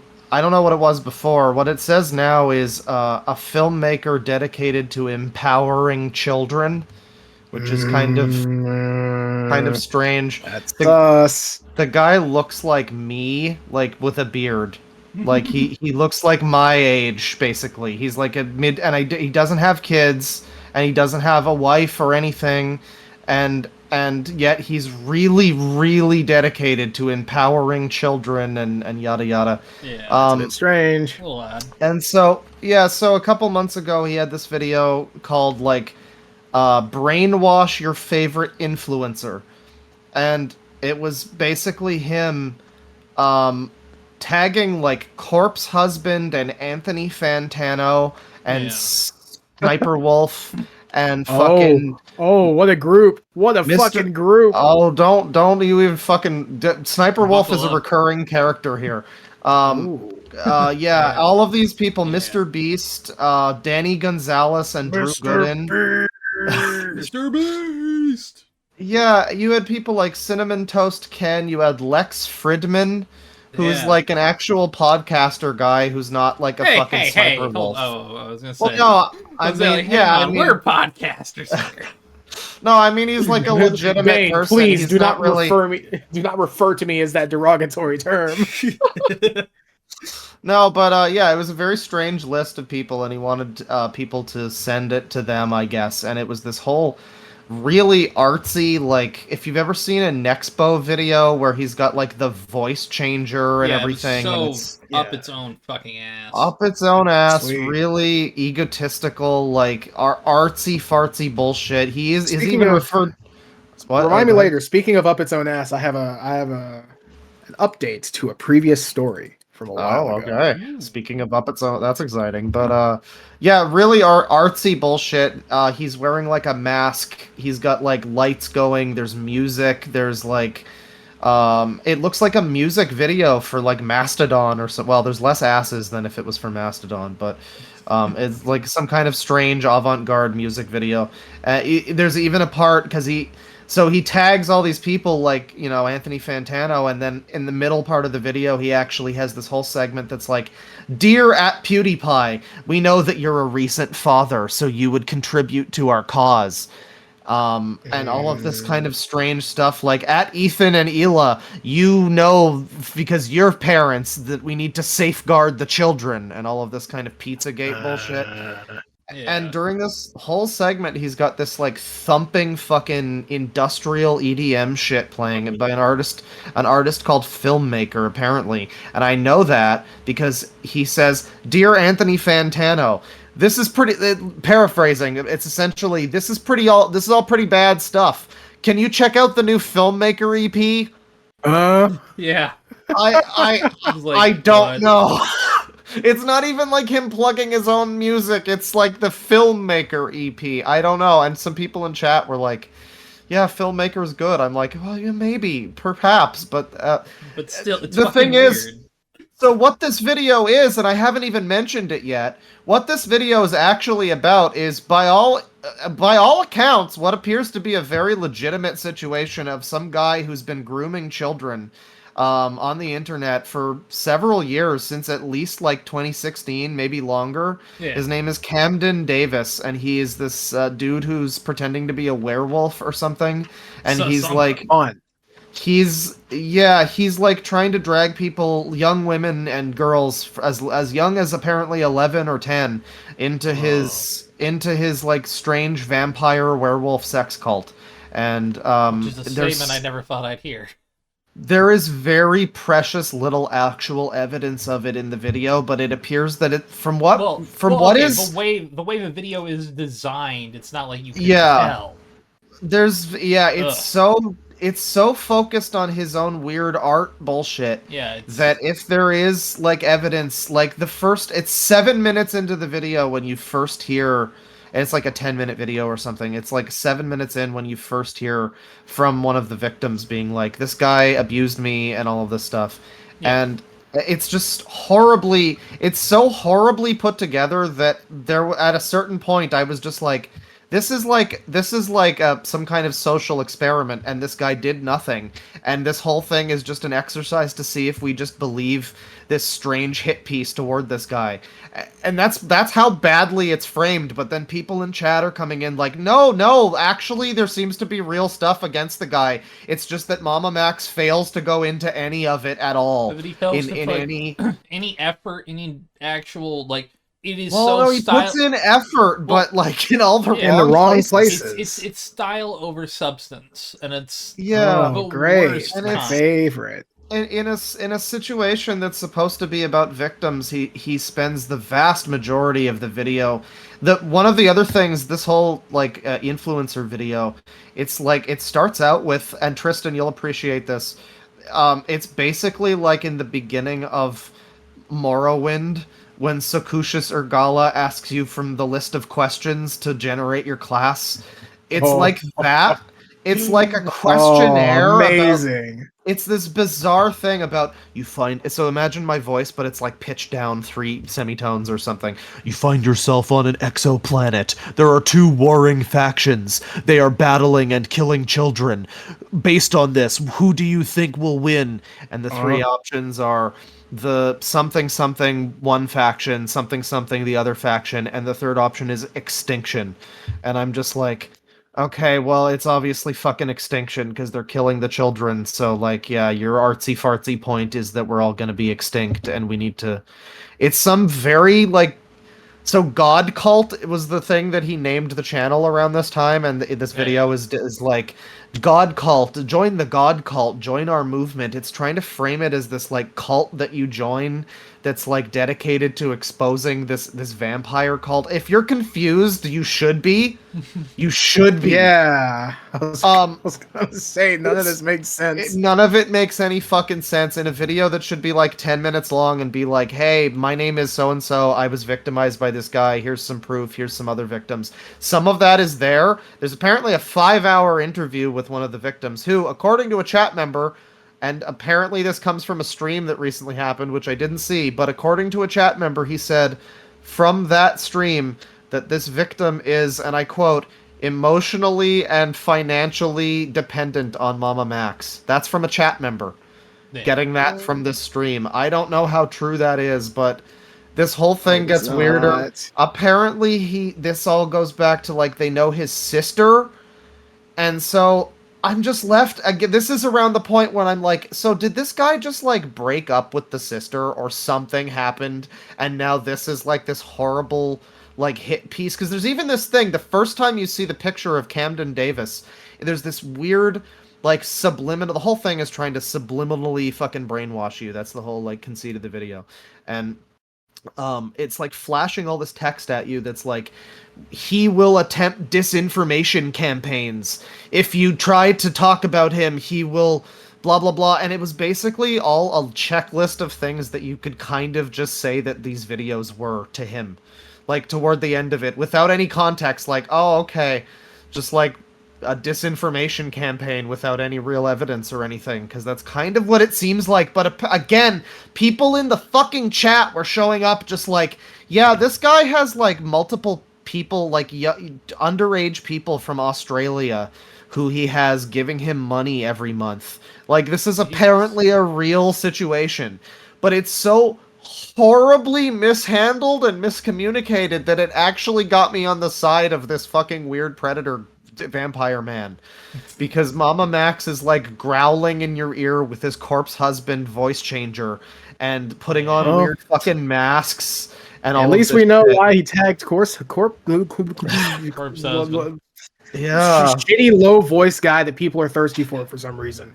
Yeah, it's definitely that kind of thing that he's going for, and I mean, it only gets dumber from there, because yeah, that came out in like September, and I think that was maybe when I had first been hearing some murmurs about, yeah, MamaMiax kind of went crazy. What the fuck is this? But that's been kind of coming to a head recently, because he put out another video. I mean, there's been more streams and stuff, and it's all been very strange and disjointed, and some people were watching the stream the other night. I wasn't watching it, but after I streamed about it, he had actually also begun a stream with one of the victims, and some people were reporting back like what was going on, and it was confusing and raising more questions. I don't know, but what I did see on what I did see on the stream though was he made another video recently about how over the course of the last month, his video about Camden Davis that was extremely confusing and misguided didn't get any attention, and instead the Sniper Wolf situation got attention. Oh boy. Does he like Sniper Wolf? No, I don't think so. I think he thinks that he's above Sniper Wolf, which he is, definitely above Sniper Wolf. Most people are, yeah. Yeah, but he specifically thinks so because he has such a high opinion of what he does as being so important to humanity. Okay. All right. Like, he literally, God Cult, I think I was starting to mention this before, God Cult stands for Guard Our Descendants, G-O-D, God Cult. Descendants being Save the Children. It's basically Pizzagate, but like less political overtly. Like, I'm sure at a certain point, if you get into whatever manifesto he winds up writing, the Jews will be mentioned. But like, oh no, I hope not. Hopefully not. But we've had enough talk about the Jews this episode. Allegedly, he's all around. I'm sure he's lovely. I'm sure he's a lovable person. But yeah, no, very strange stuff. It's all about guarding our descendants, and he has a very high-minded view of himself. And so when that was getting more attention than his thing, he was getting upset about it, and he couldn't stop and think maybe my video about it was like, I mean, for one thing, maybe the algorithm weirdly overdramatic, but like maybe the algorithm's just bad sometimes. Like, yeah, that'll happen. Like, he seems like he's very like, the surface level is, but why aren't you guys talking about this criminal and the victims? And the very, very obvious subtext is, and my video that talks about that.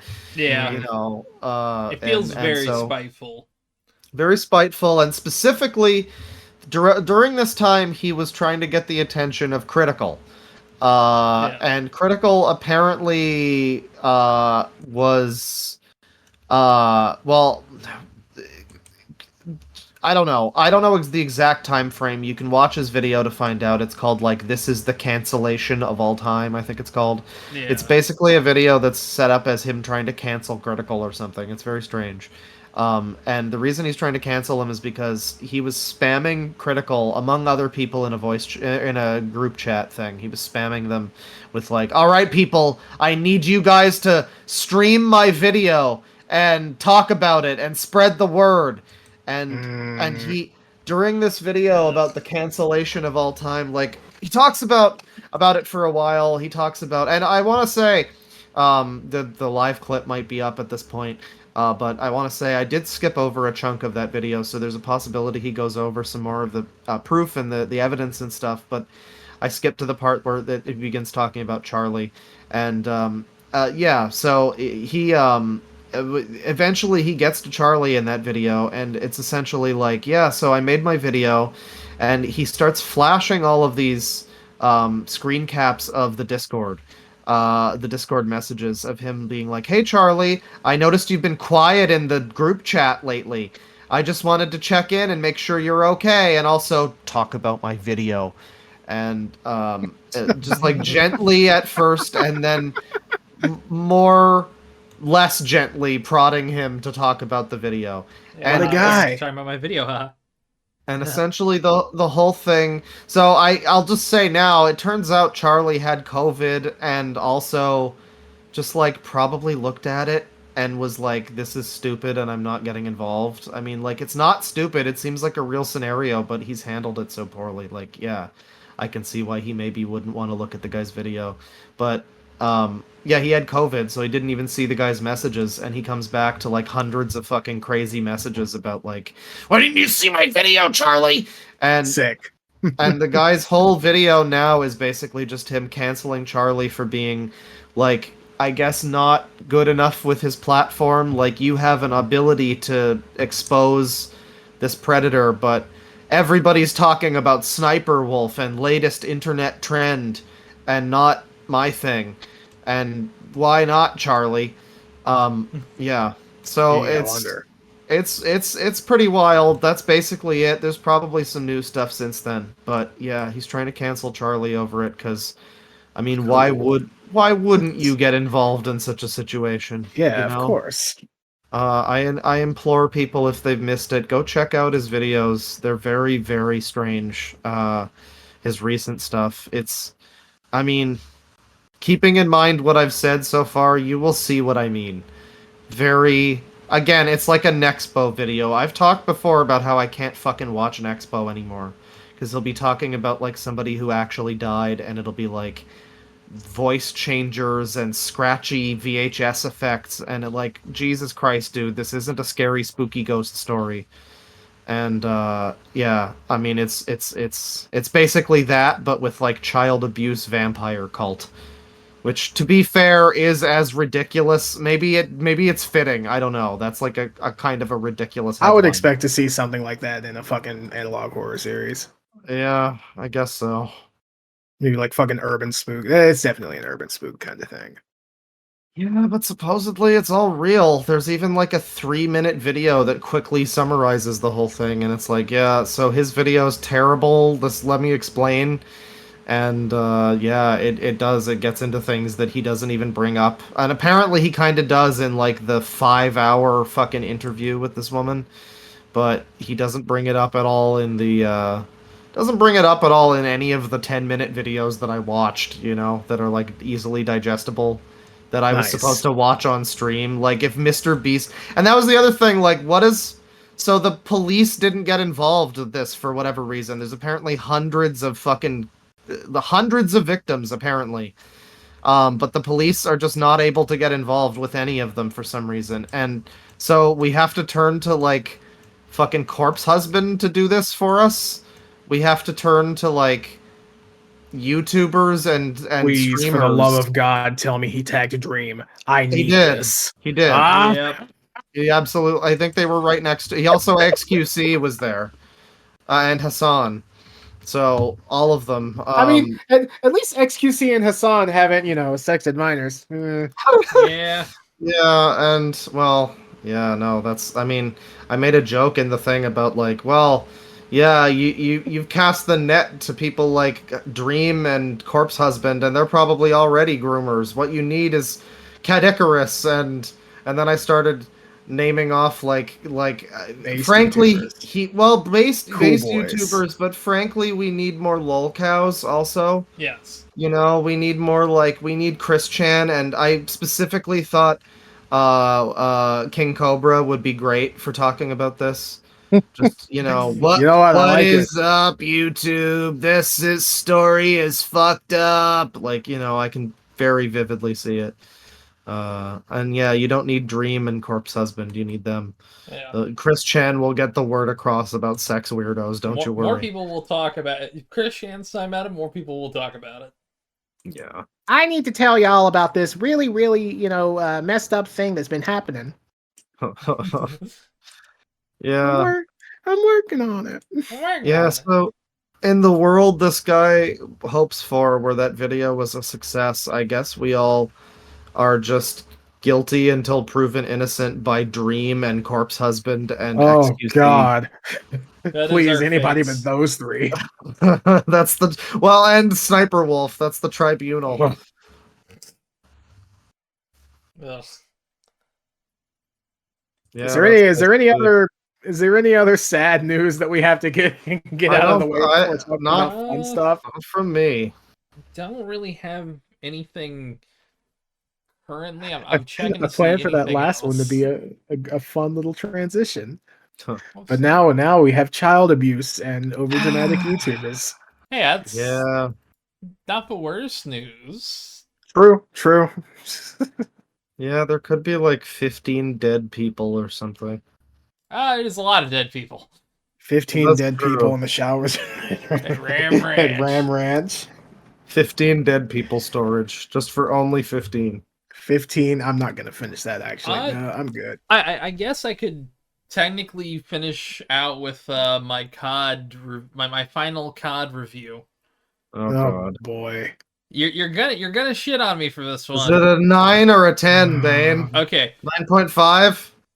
I'm just gonna pull up the Game Awards stuff while you talk. Yeah, while you pull that up, get that prepared. Look, I think this year it's better than last year. I will do a comparison here. This visually. year's gray gruel slop was better than last year's gray gruel slop. Well, okay, so comparatively, they've been doing what they didn't do last year. There's been 3 patches already that's been listening to fan feedback, which, again, I'm just comparing it to last year, since it's basically everyone's been calling the $70 DLC, and in a way it kind of is, but I'm just comparing it. A lot of listening in 4 weeks, which unheard of comparatively. And then to compare it with Season 1 last year, which is a visual thing, so I know it's going to be awful for people listening, but that's what Season 1 was last year. You see all that content there? I mean, I don't know what I'm fucking looking at. My eyes are glazing over. Okay. It looks like a Ubisoft pre-order chart. Okay. What I'm saying is there's a lot more this year. We're getting a lot of content. I do see more individual squares, yes. There's, 5 new weapons compared to 2. There's 4 new multiplayer maps compared to 2 remakes of multiplayer maps. Which, not even good remakes, I will say. A good amount of zombies content, which it didn't have zombies last year, so that's kind of like, can't really say anything. But we're getting zombies content every season. At the very least, I'll stick with campaign being a 6, multiplayer's an 8. Zombies is also an 8. There you go. I'm just reminded of the tweet that I saw recently. That was some guy who, I guess, recently finished Call of Duty Ghosts. Oh, he was just like, yeah, I know we apparently don't talk about Ghosts because apparently that game was worse than this, like, abortion of a fucking product. But I just strongly disagree. I strongly dispute that, not having played it. But man, that doesn't sound likely to me from what I know about it anyway. But yeah. There was a great tweet that was just this guy who I guess recently played it, and he was like, well, I guess I'm never getting a fucking ending to this because it was a cliffhanger, and you motherfuckers wouldn't let there be a sequel. Yep. So I guess I'm just the best Call of Duty story I'm just never getting an ending to. Thanks, fuckers. That person is wrong on that one being the best. Well, I don't know, Bane. All I know is you're out here supporting the thing that everybody doesn't like, which is an interesting. Look, Well, I admit it would be I admit it's it my would be swamp. it would be an interesting thing if it was anybody but you. Oh, fuck you. Yeah, that is mean. I mean, I don't mind it. I am reminded of a tweet Yes. that I sent you just the other day, Oh boy. where I said graphics have been pretty much good enough for the past 10 years, and I said you had to 7. come in I said you had to 7. come in and say 7, and I said you know Suicide Squad's in your top 10 games this generation. No, you don't said get to have game Avengers. You opinions. said Avengers, fucker. Oh, Avengers. Sorry, I get them mixed up because it's the same bad slob. yeah, I shouldn't say that. Suicide Squad ain't out yet. Yeah, based on the footage, it's more like it's more like Sunset Overdrive. Yeah. Also, from footage. Yeah. I'm not gonna argue with that. I haven't seen it. So Game Awards. Ah, yes. Well, first, Yes. I do kind of want to get into this a little bit. Yeah. Just the tiniest bit because oh geez, how long ago did the trailer for Like a Dragon 8 come out? Not trailer, sorry. Oh, demo. The demo. The one with the English voice acting. About a month and a half ago, I think. So how are we all feeling about Yang Ye's voice acting performance as Kiryu? It's rough. It's well, Yeah. I mean, it's just about as bad as it could be, really. Yeah, I think the funniest part, and I know it is a visual and audio thing, but it's not great for our listeners, so just everyone listening, go and look up Judgment.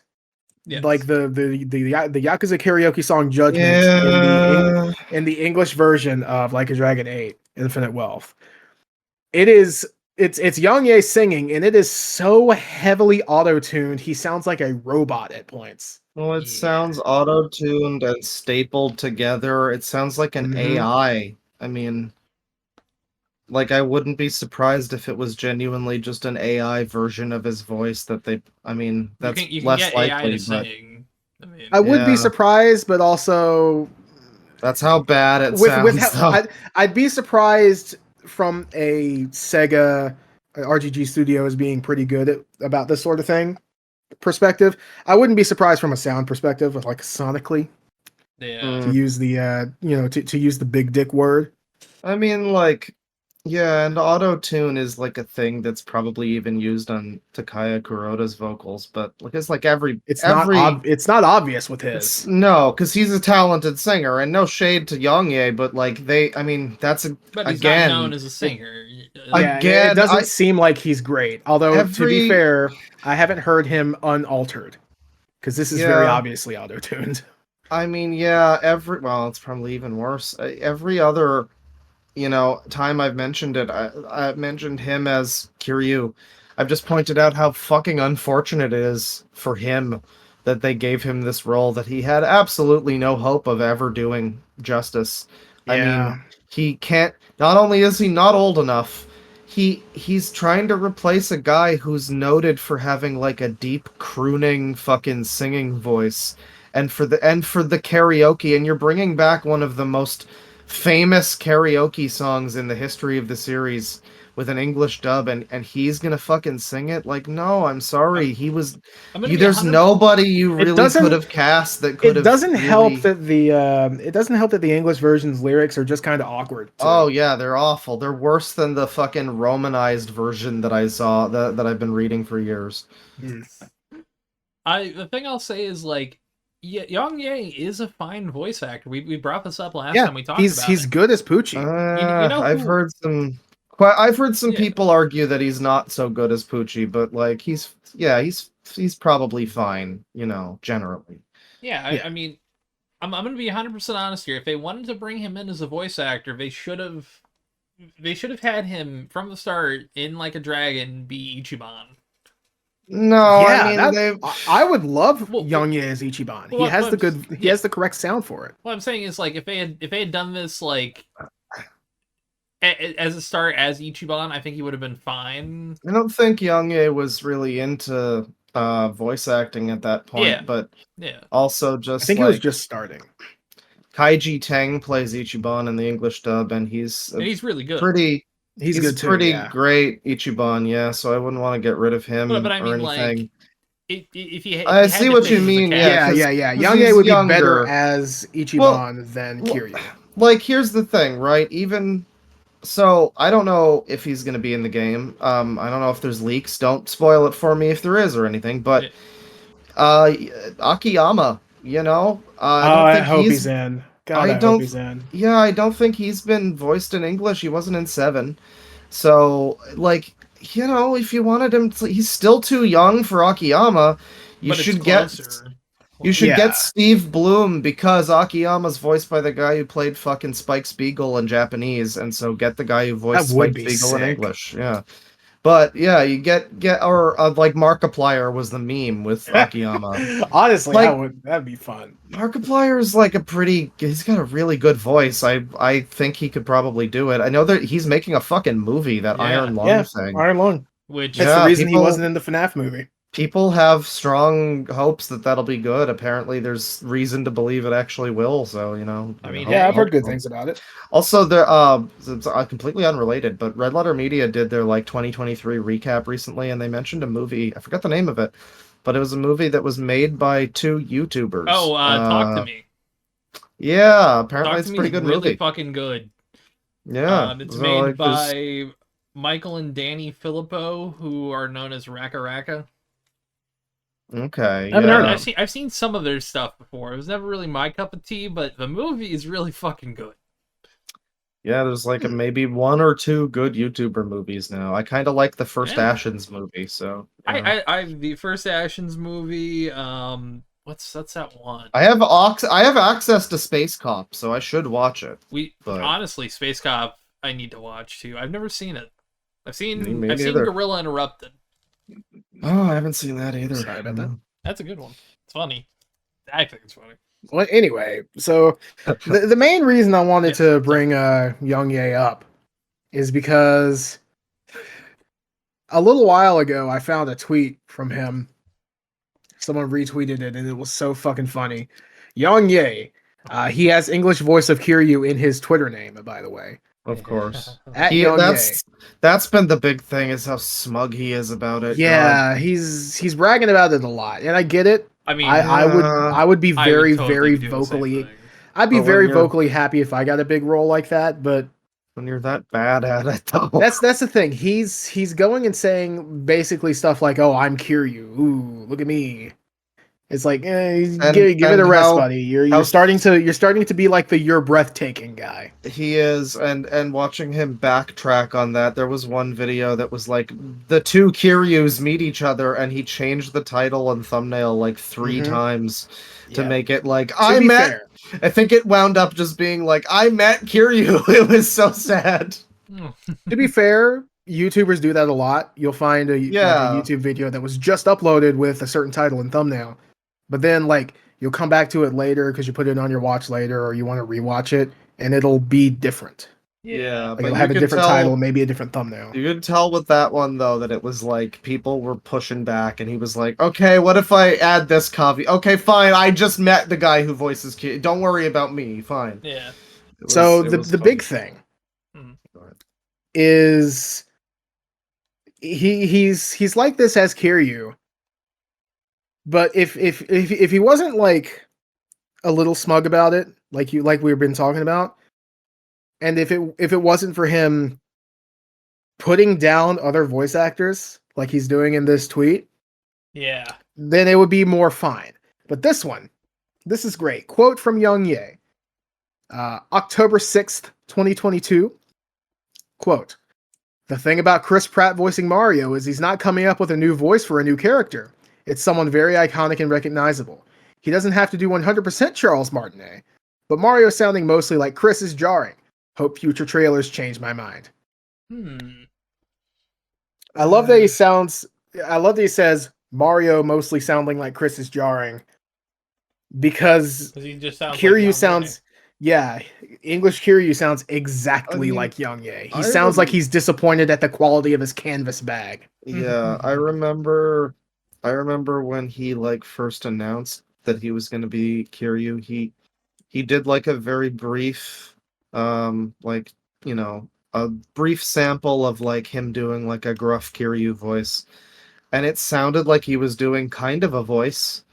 But yeah, you hear him now and all the clips, and it's just a 20-something guy Yeah. like grumbling about the how Starfield is disappointing. You know, forget all things Tojo Clan news, reviews, and discussion.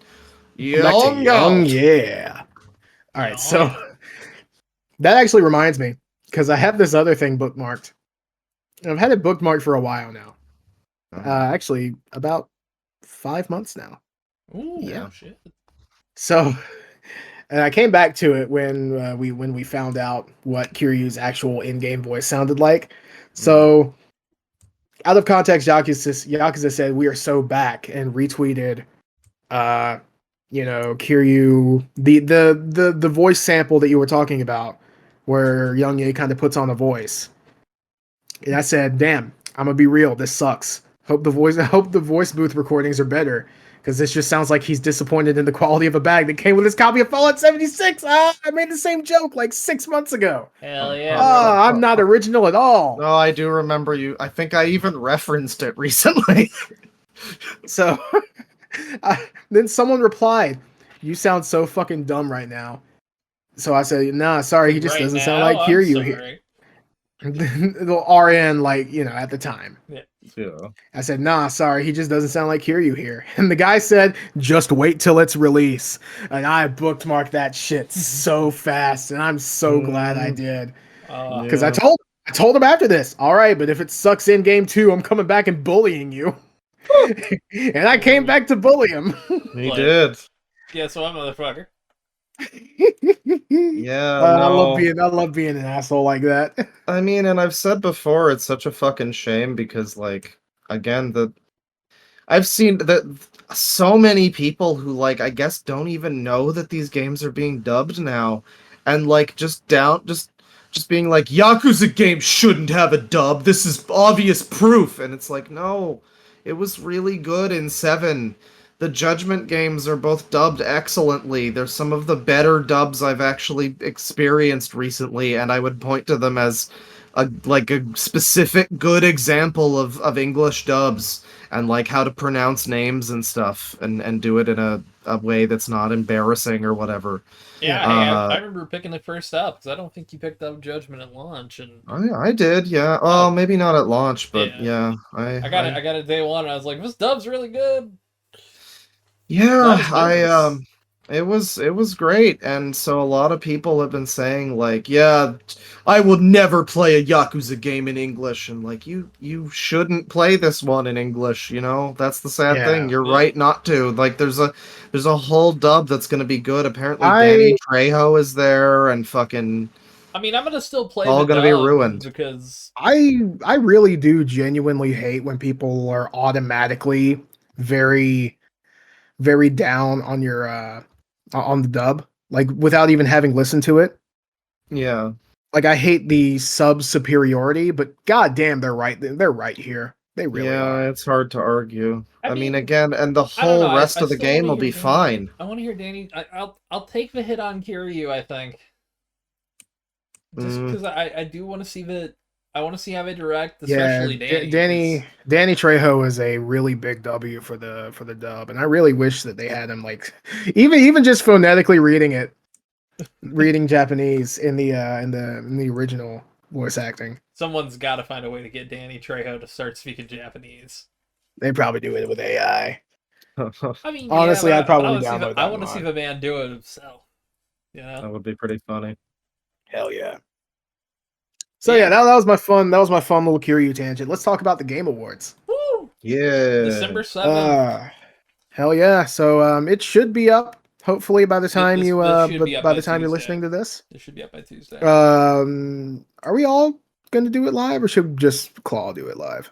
I mean, what do you mean? I'm not gonna stream it, but like, are we gonna stream it here on this channel or Claw's channel? Probably Claw's channel. All right, Wow, so go to the Deadwing Dork YouTube channel. First of all, subscribe. Yes. Subscribe to the fucking Subscribe. channel. Yay. And yeah, stay tuned on December 7th, which should be like a couple days or one day or the day this is uploaded. At least 2 depending. days for the public version. Hopefully. We're gonna have a good game of it's gonna be fun. We're gonna have some exciting reveals, I'm sure. Interesting to note. So before we get into it, GTA 6 is like getting a trailer. By the time this is out, it probably already has by the time this come out. Yeah, by the time this is public, By the it will way, be out. Yeah. The absolute state of Grand Theft Auto fans. Someone is selling a framed picture of the reveal tweet for the Grand Theft Auto 6 trailer. Oh god. Someone's selling that. That's a Dude, thing that's for sale right now. It's $8. Highly embarrassing. $8. I mean, there's worse investments, I guess. You can buy shark cards. You all right, sure. I'll fucking send you the link to the tweet. I don't know if it has a link to this. I'm just saying, GTA there are 6 worse game. investments. Yeah, but fucking GTA 6 is being announced, or it's been announced to be announced. You know how every movie trailer has a thing now where it goes, the trailer starts now, like the fucking Madam Web trailer. Yeah, so this is like that, I guess. This is like the trailer is coming out soon, everybody. Where we announce the game that you already know is coming out. Tuesday at 9 a.m. Eastern Standard Time. Eastern Time, yeah. And so, interestingly, they chose not to do it at the Game Awards. I think we had suggested that it would be there. A lot of people probably guessed that. There or not. But then again, when it was said that it was going to be in early December, I thought that it was going to be the Game Awards. I thought at the very least, like, they would do, like, the day of, you know? Well, they're really subverting expectations a little bit. No, two days before. I guess it makes sense. In the morning. You got to think, though, if you're any of the other developers and you got something to announce, it's like, oh, yeah, hey, guess what? Rockstar is about to just drop something here. Like, yeah, I mean, I get it. That is the thing too. That is, if there's such a looming shadow over everything that will be, because there will probably be some stuff announced at the Game Awards. I don't know. There's probably already leaks for whatever there is, but like, for all we know, Metroid Prime 4 will get fucking a trailer, and then just nobody.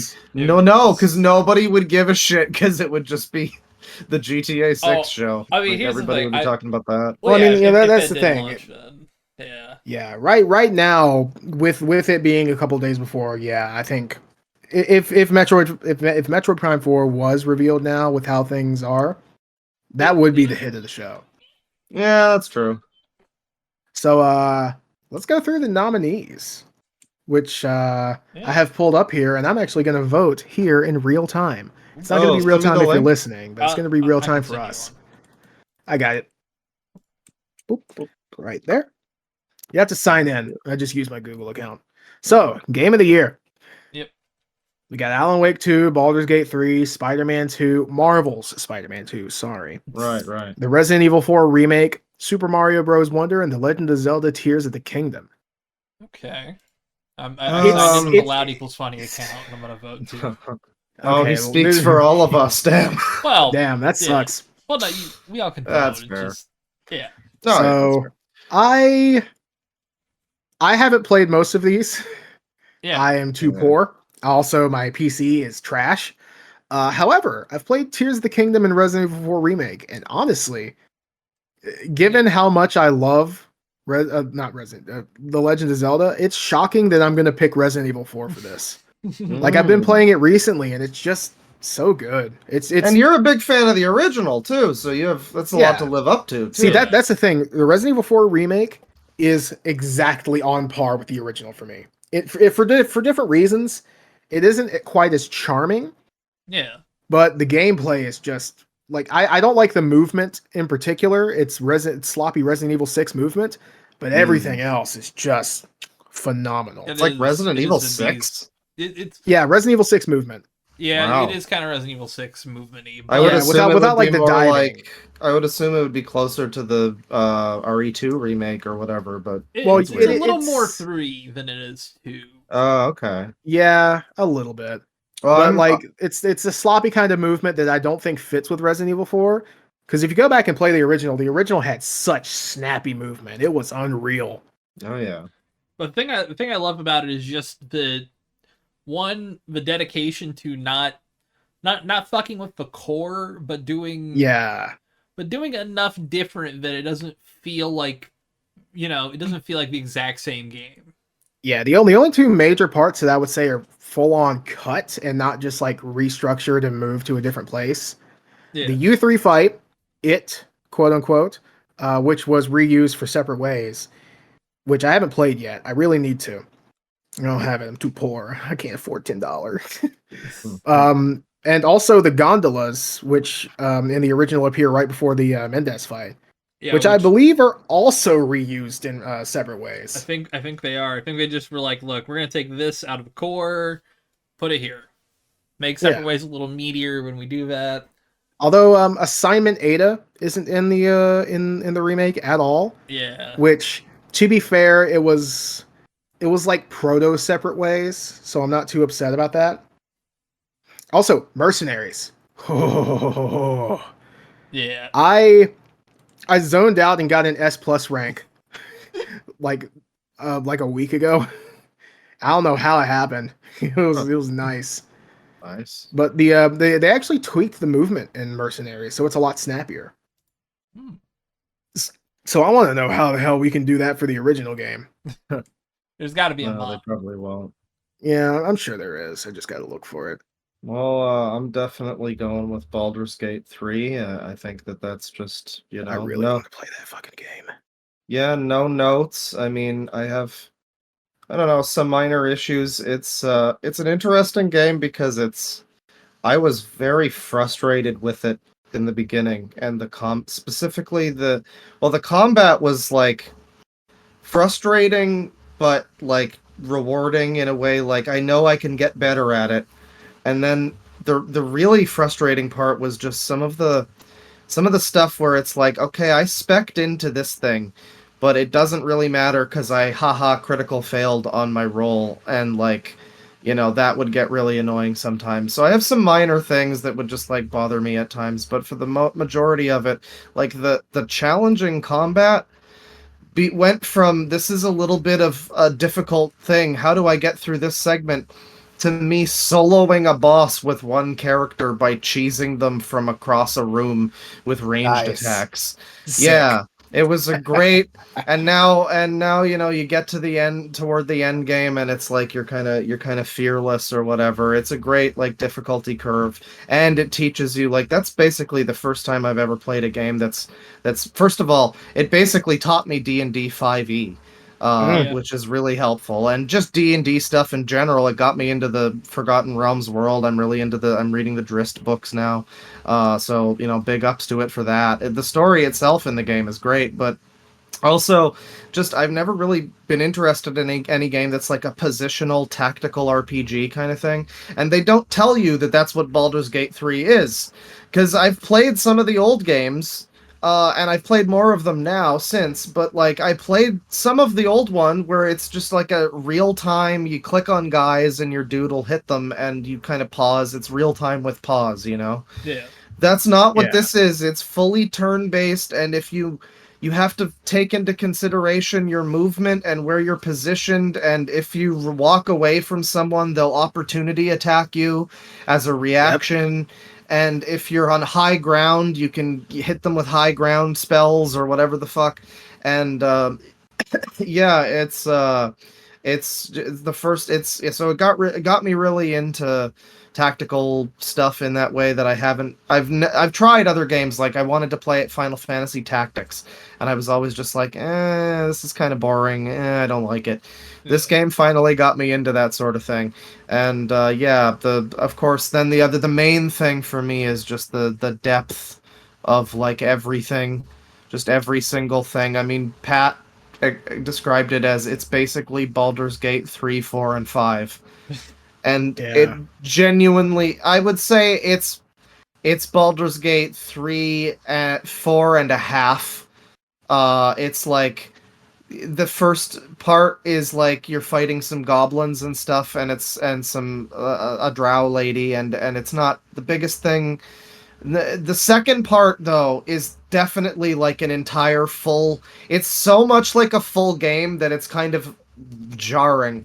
Like it's basically they just for like a more than even a third of the game. It's so long. It's like 40% of the game is you're in like Castlevania Bloodborne world, and you're dealing with shadow darkness monsters. I don't want to spoil it for everybody, but it's so unbelievable how there's like 200 hours of fucking gameplay on one playthrough, and then you play through it again with like a different character who's murdering everyone or whatever you want to do. Just do things very slightly different. So it's amazing. It's one of the best games released in the last like decade or whatever, or more probably. And it's really interesting to see a version of what a BioWare RPG might be like now if it wasn't for like EA. Thanks, like, EA. Yeah, this is basically Mass Effect Trilogy as one game. That's basically what Baldur's Gate 3 is. If I had to sum it up, and they only slightly fuck up the ending, by which I mean apparently the last half of the game is not quite as good, but I spent so much time just walking around the city. People say that they cut elements of the city. I don't know, man. What is there is so great. I don't know. Maybe I'd care more on a second playthrough or something, but yeah. But no, right best game of the year for me. Yeah, no, it's got more than enough for me. It's amazing how much I can't complain that there's like this 200-hour game doesn't have enough. Give me more. Fuck off. That would be very dumb. But there is some stuff though that is cut. Like there's an entire spoilers, but there is an entire section of Baldur's Gate, the city, that you cannot access. It's like the rich people upper city, which is unfortunate. But there's story reasons for that, and there's probably going to be DLC, which I'm extremely excited for. So yeah. I will put mine to be a separate voice here as well.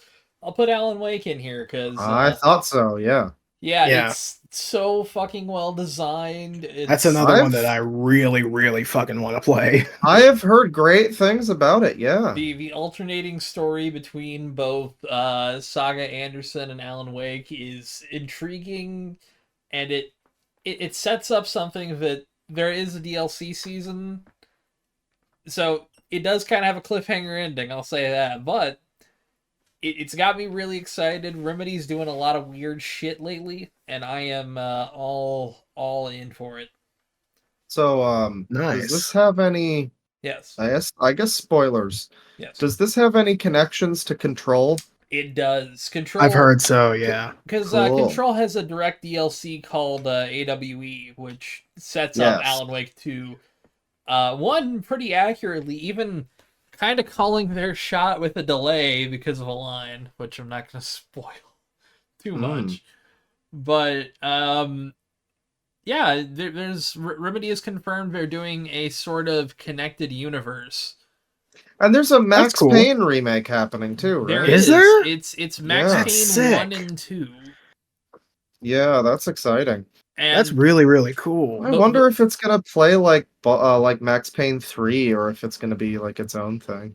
My speculation is, I feel like it's gonna kind of take Max Payne 3 and Max Payne 1 and 2 and try to make a blend. Yeah, because 3 is very different. Yeah, 3 is a little more style, like I guess like noir. 3's also a Rockstar game. So yeah. My guess is that it'll probably do something like really modernize the controls of the original by kind of putting a Max Payne 3 filter over it, you know? I feel that. And plus they've confirmed it won't be in Rage, it will be in their Northlight engine.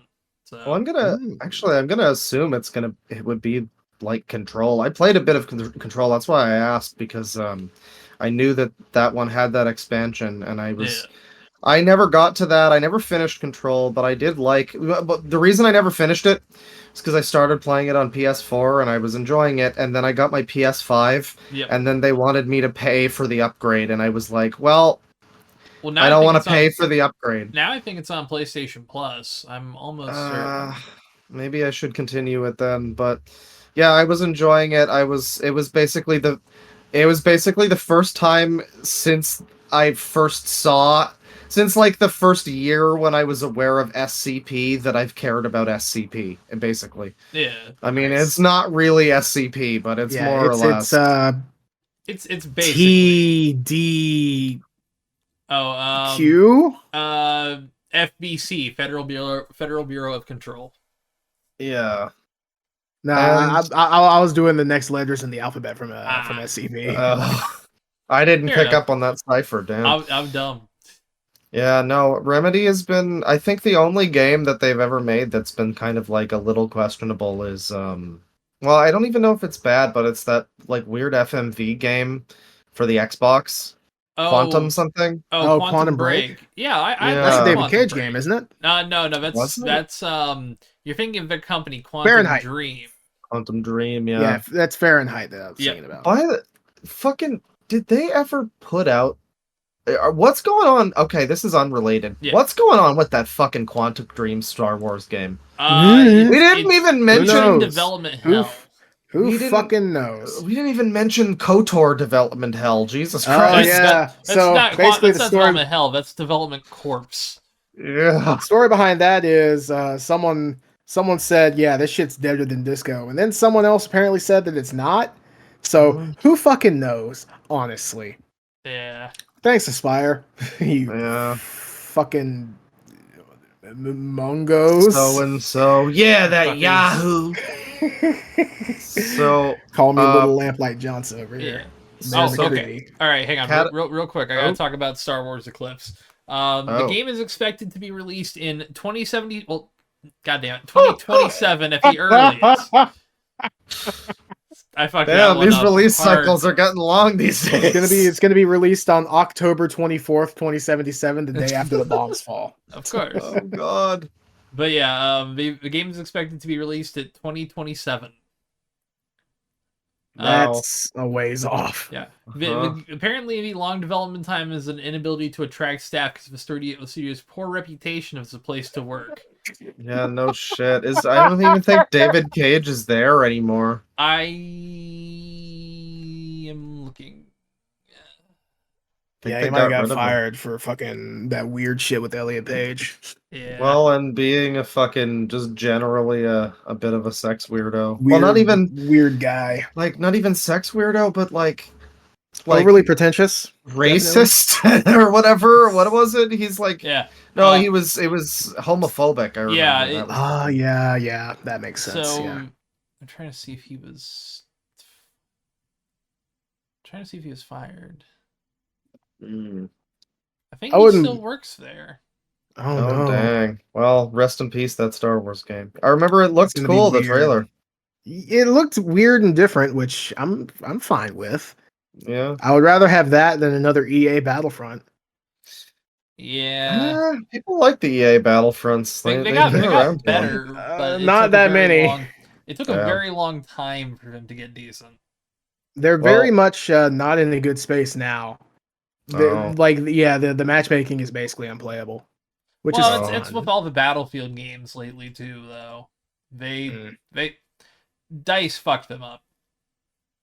No, EA just doesn't really give a shit. Yeah, no, he's still working there. So we have like 30 categories or something, and we should get to them a little bit here. Sure. Best game real direction. Quick, because I know a lot of these are going to have the same games. Yeah. Do you have any thoughts on Spider-Man 2? I like it, but just kind of go through them kind of quick. It's not the best game. I haven't played it, but it looks good. Because game direction is exactly the same category, all the same games. Yeah. Did we go Mario Wonder? I didn't finish Spider-Man 2. It was mostly pretty good though. But it was also just very simple. Like it's like a very If you like the game kind of Spider-Man. plays itself. Well, yeah, like it's a good Spider-Man game, but the game like plays itself a lot of the time, and it's just I don't know. Yeah. There's side content, but it's kind of open world checklisty. And I mean, I platinumed the first one, but it's compared next to Baldur's Gate and even any of these other ones. It's kind of the weak link for me. Mario Wonder is really charming and cool. I like it. I've not played it I have yet. some words about Tears of the Kingdom. Yeah. I think that it is. I hesitate to say that it's what Breath of the Wild should have been, because I feel like this level of complexity probably would have like freaked people out if this was released in place of Breath of the Wild. You know? Yeah, too much in one. It game, is. yeah. It is extraordinarily complex, and I feel like You know what I think? that's good as a sort of springboard off of Tears of the Kingdom.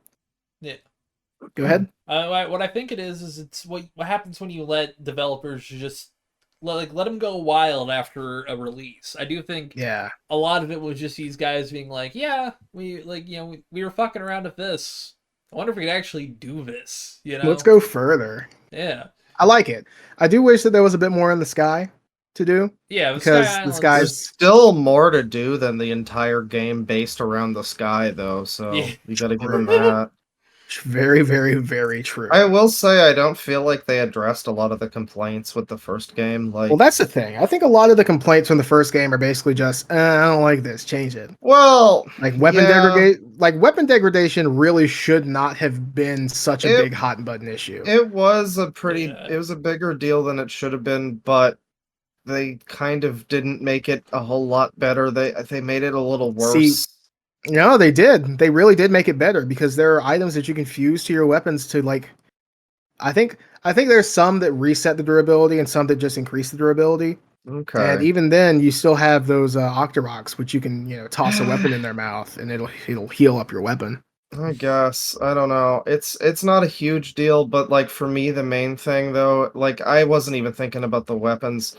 The weapons, I do think they maybe could have made them like 20% more durable, or just have a guy like the Octorok thing. Sure, have a guy at Kakariko Village who just repairs your weapons for rupees. Like, why is that a problem? That would be all right, but I feel like at the end of the day, it's such a non-issue because it's there Yeah. to get you to go out and get new weapons. Yeah, because it's a survival game. Yeah, and the thing is too is like you can fuse the weapons, so there's that, and you want to try out new things with your. But then after a while, it's like, all right, well, I'm always going to use one of the high value like silver Lizalfos horns or whatever that I have. So there is an element of that, but yeah, it is fixed. I think you're right.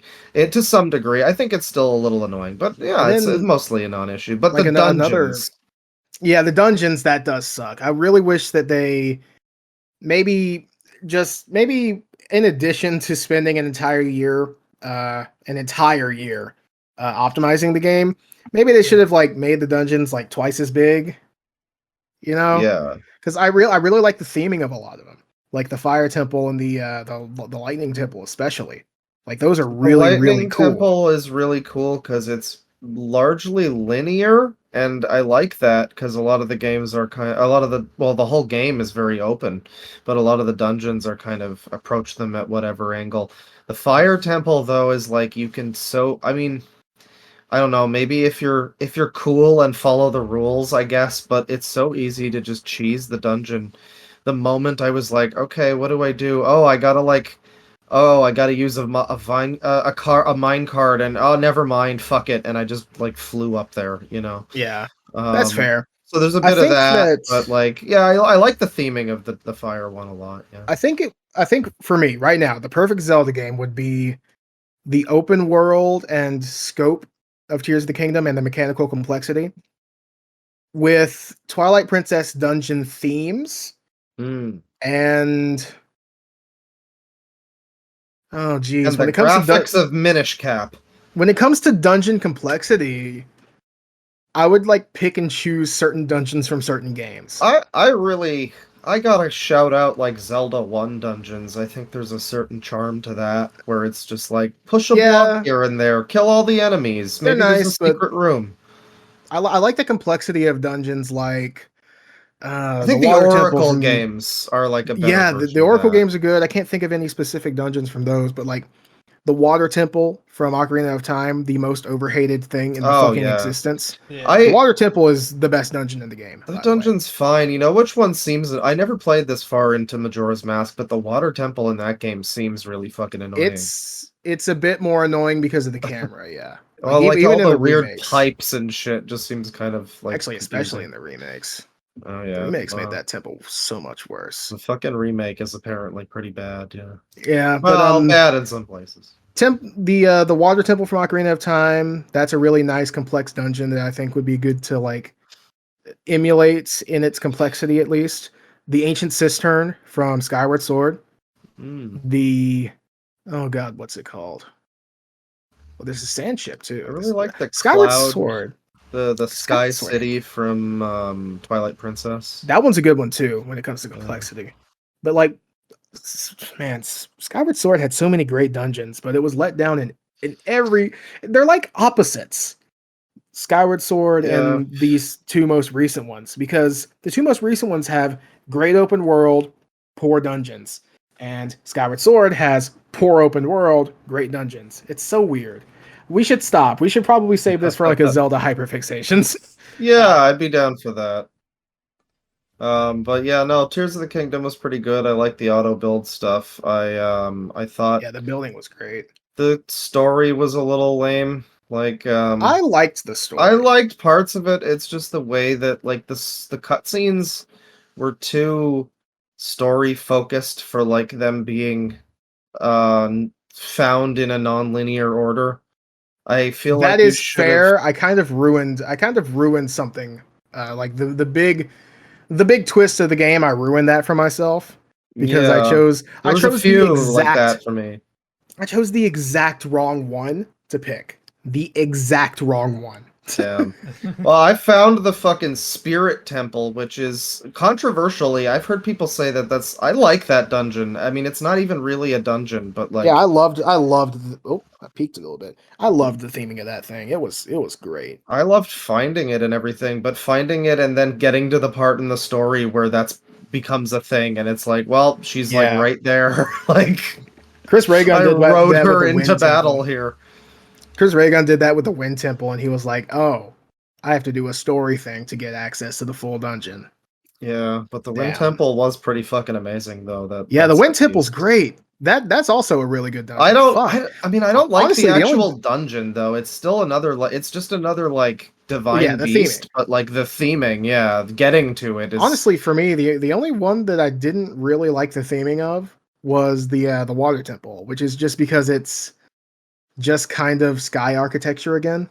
Yeah, it's the kind of sky architecture that you see, on the main island that you start on, and the other islands with like the tablets.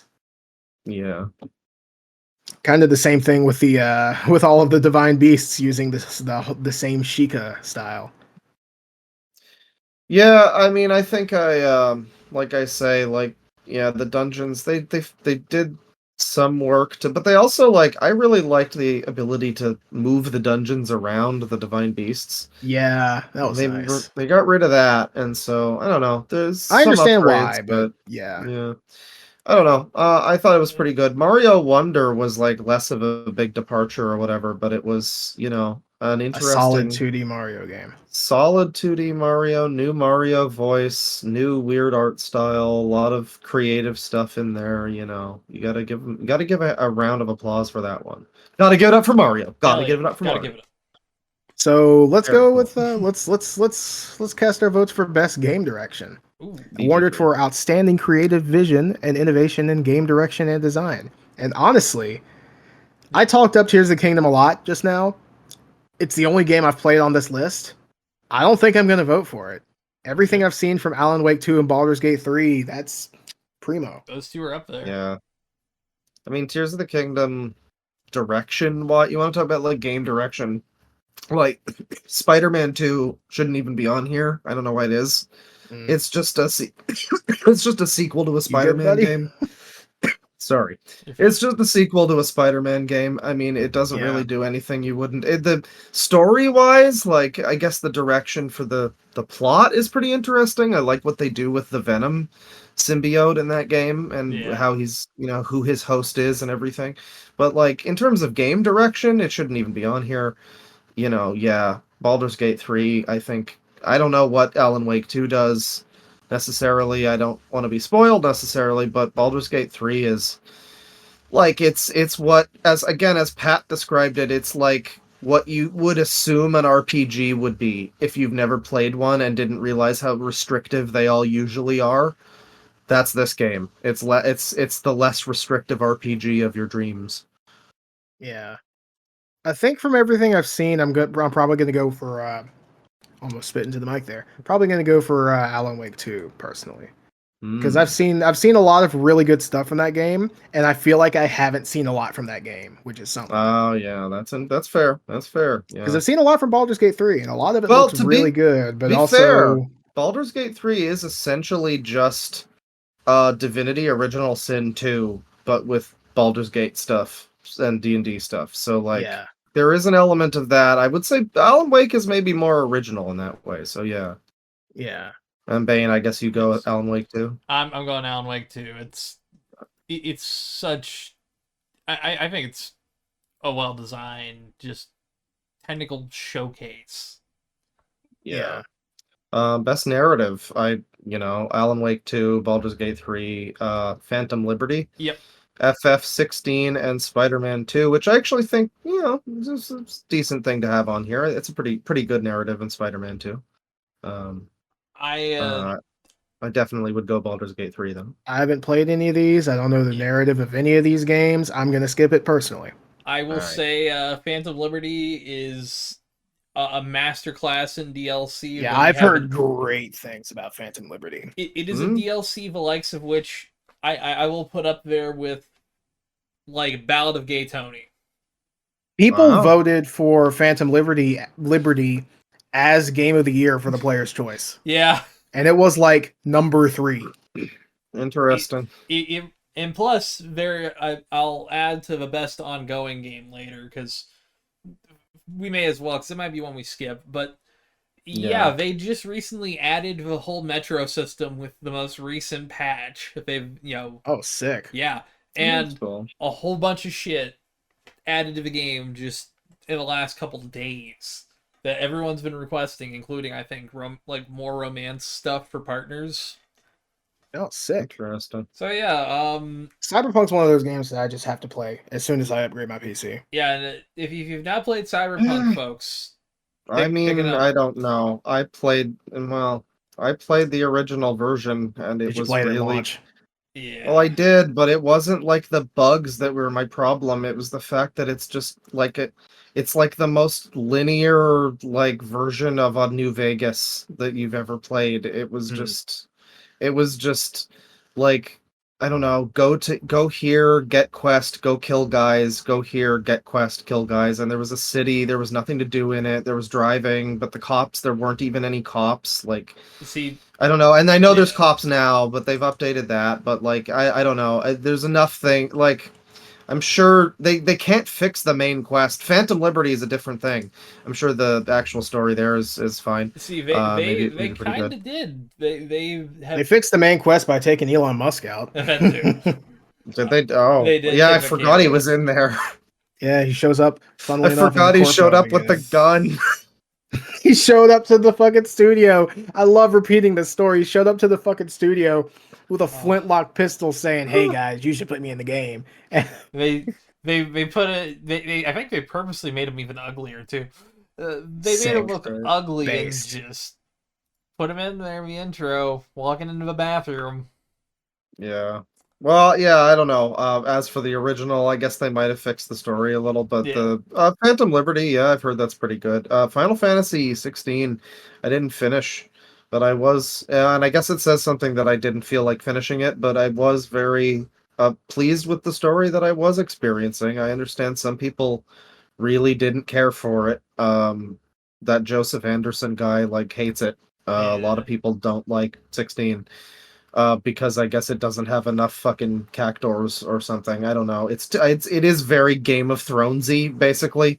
It is frankly, if you haven't like seen anything or from it or played it or anything, and you don't know, it is basically they took the long-running JRPG Final Fantasy series of like twinks fighting gods, and they turned it into Game of Thrones. It is just a Game of Thrones. It is like basically Game of Thrones, but with like Final Fantasy summons, and it's interesting. It's not a bad fit because the best Final Fantasy games are about like fantasy politics.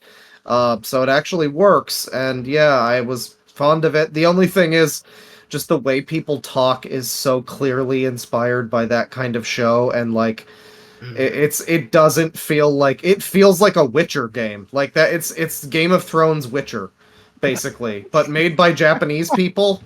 And the one really funny scene is when this lady walks into a room and talks and sees a guy and goes, "You cock!" And so everybody in Vinny's chat just calls her Cock Lady. Hell yeah. But I need to play this game yesterday. Holy shit. It's a pretty good you would like it, Tristan, because it's basically a DMC game. It's a fairly easy DMC game, but like there are harder. There's the mode called Final Fantasy mode, which is like hard mode, Dante Must Die or whatever, and it has like extra bosses and shit. So yeah, no, it's a cool game. Story wise, I was really enjoying what they did with it, though. Not as much as Baldur's Gate 3, though. You know, with all of the variations that you can do and like meaningful shit that actually changes things that are important in the story later, like hundreds of hours later. It's wild. So you're gonna go with that? Yeah, and Bane, I guess Alan Wake too. 1 second here. I clicked on the wrong thing. We had art direction. No, we're on narrative. Oh, narrative? Okay, yeah, I think Phantom Liberty, honestly, it's really fucking good. Alan Wake is good, but Phantom Liberty tells a story that, one, actually feels like it probably should have been in the main game. It's that high quality. Yeah. Well, yeah, I mean, again, the main quest is my problem with Cyberpunk, so yeah, I would be interested in playing that maybe. And it tells it tells a story that actually feels like really fucking interesting. Yeah, awesome, and it's got Idris Elba too, which is nice. A draw for me. I like him. Spider-Man 2, again, not a bad game. Not a bad game story wise. Again, really like what they do with Venom. Yeah, that was mystifying. All of the what do you mean? Oh, sorry. I thought you were talking about a different category. I already moved on. Oh yeah, narrative. Yeah, just Spider-Man 2 is a pretty good game, but not my pick. Art direction. We got Alan Wake 2, Hi-Fi Rush, Lies of P, Mario Wonder, and Tears of the Kingdom. I went with Mario Wonder, but Hi-Fi Rush is a pretty cool looking game. Yeah, I'm torn between Hi-Fi Rush and Hi-Fi Rush, but I think I'm going to go for Hi-Fi Rush. Yeah, I really like the shake up to how Mario usually looks. So like I went with that. Fucking game I need to play. Alan Wake 2 is also one that has like some pretty interesting stuff artistically from what I've seen. It is such a beautifully designed game. Like visually, it gets really fucking dark and really like it's a great game. I don't know how to describe it other than please play it without spoiling stuff. Yeah. So best score and music. This one I've got some takes on. Alan Wake 2, I don't know. Baldur's Gate 3. FF16. Final Hi-Fi Rush. I haven't heard anything from that. It's pretty good. And then Tears of the Kingdom is pretty good. Honestly, I think I went with Final to be Fantasy fair, myself. I haven't listened to this. I haven't played or listened to the soundtracks of the first three. I've listened to some of the Hi-Fi Rush soundtrack. Haven't played it yet. I really need to. This has been too good of a year, honestly. Yeah. Tears of the Kingdom has some bangers. Like some legitimate bangers. Like some of the tempo music is fantastic. So I think I'm going to go with that. I can't go with that because nothing reaches the heights of the Hyrule Castle from the last game. That was really good. That's like the best song for the whole Zelda series for me, is just the way that it's also like a callback to the other themes throughout the series. Like it's my favorite, and it's really nothing good. quite reaches that. Especially like how little music is used in that game and how effective people shit on the music in Breath of the Wild, and that's one for me. Like you with the weapon system, like fuck off. The music is great, and if you just heard like a thumping fucking da da da da da da da you would the get whole tired game, of it immediately. that would be so fucking annoying. In fact, that's actually my only complaint of Tears of the Kingdom soundtrack. The depths theme, while pretty good, plays like all the time when you're in the depths, and you're in the depths for a long time if you want to get all the like the light roots and stuff, and get all the cool... fun secret costumes. Yeah, exactly. So you're going to be playing that for you're going to be in those depths for quite a while, and that song's going to get annoying. Yeah, I don't really remember it personally, but I do remember hearing some really good stuff in it. FF16's got a good soundtrack. From what I remember, I really liked what I was hearing. But man, I mean, I hate to be a slut for wontons over here, but Baldur's Gate 3's soundtrack. No, that's completely fine. Understandable, dude. I wouldn't be surprised if Baldur's Gate sweeps basically everything this year. Yeah, it's Baldur's Gate sweep. The soundtrack immediately struck me. Like, the moment I started playing the game, the soundtrack was amazing because then the character creator, they have... It's a song that's basically the same tune, da da da da da da da, and that's like they use that throughout the whole game, and that's but it's in the character creator. They have a version of that where it's this beautiful song and it's very very romantic lyrics. It's got lyrics in the character creator. You're sitting there picking your race and you're hearing "Down by the river," and it's lovely. And it's like you've never seen a character creator that has fucking lyrics in the soundtrack, and it was like immediate thing I noticed. And yeah, throughout the game, there's some real head banging fucking battle themes, and just like nice like songs you hear at camp or whatever stuff you hear when you're in the city. Great soundtrack all the way throughout. The boss, I haven't got to it personally, but I've heard it. There's the song with. There's a boss that's like Satan, basically, and he's got like essentially like the Great and Mighty Pooh segment. Nice. It's like a musical production where there's like backup singers and he's dancing and stuff, and then you fight him, and it's great. So yeah, that one's great. Any comments on the Alan Wake 2 soundtrack, Bane? I like it. It's kind of. It's hard to describe, but it does sound kind of like something out of like one of the better Stephen King films, you know? Oh, that makes sense. Yeah. Honestly, where the hell is Bomb Rush Cyberpunk on this shit? Agreed. That's a good question. I would vote for that in a heartbeat. Same, honestly. That should be art design too. I mean, it's very similar to Jet Set Radio, but it really Jack the Funk. I wanna know. I do feel song by Cyber Milk Chan. I mean, a lot of those songs are like licensed from people, but so I mean, so it's Hi-Fi Rush. I mean, that's fair. I mean, it did list a specific composer, so I guess there's maybe like original stuff too. I think. Okay. Well, that's the thing, though. Like, that's the thing. I don't think this is like. I don't think it was licensed. I think people contributed to it. Well, no, there were some songs they did license. Yeah, there were some from like years ago. Audio director Shuichi Kobori. Shuichi Kobori. I can't remember too many of them. I remember what's the one? Big City Life. I remember that one. And there's like there's a lot of great songs. There's a song by Too Mellow. There's some obviously some great Hideki Naganuma stuff. I Want to Know has been stuck in my head for months. Legit. I'm just a huge fan of I forget the name of it, but the main theme of the game that you hear too much of. It plays too frequently in the soundtrack, but like the actual song is great. It really should be on there. But also Bomb Rush Cyberpunk, another game that I haven't played, but I really want to. You could probably run I could definitely run it. It's just, affording it. I mean, it's $40, which just, I should have $40 at some point soon. I guess so, yeah. I just, you can, there's other ways of getting it, but it is a cool indie game, so that's fair. I want to support this. Yeah, that's fair. So best audio design. Interesting category. Dead Space, Alan Wake 2. Alan Wake 2 is in more of these than fucking BG3 so far. That's surprising to me. It's well, I think it'll probably be about the same total. Yeah, There's some it's things it's been getting 10 out of 10s from everywhere. So Alan Wake 2 is amazing. I still haven't finished everything I want to do in the game. yeah. So we've moved on to best audio design. Yep. Yeah. I got to go Resident Evil 4. I'm gonna go Dead Space.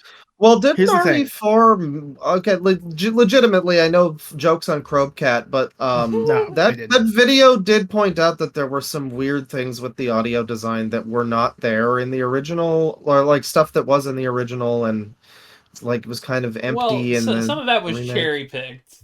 Yeah, either cherry picked or deliberately lowered, or he set his dynamic range to the opposite of what he should have.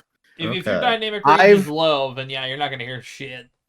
I see. That's the thing. If you set your dynamic range as low when you're in a small environment, perfect. Yeah. But if you set it when you're playing like on a TV or with a sound system, you're fucked. You're stupid.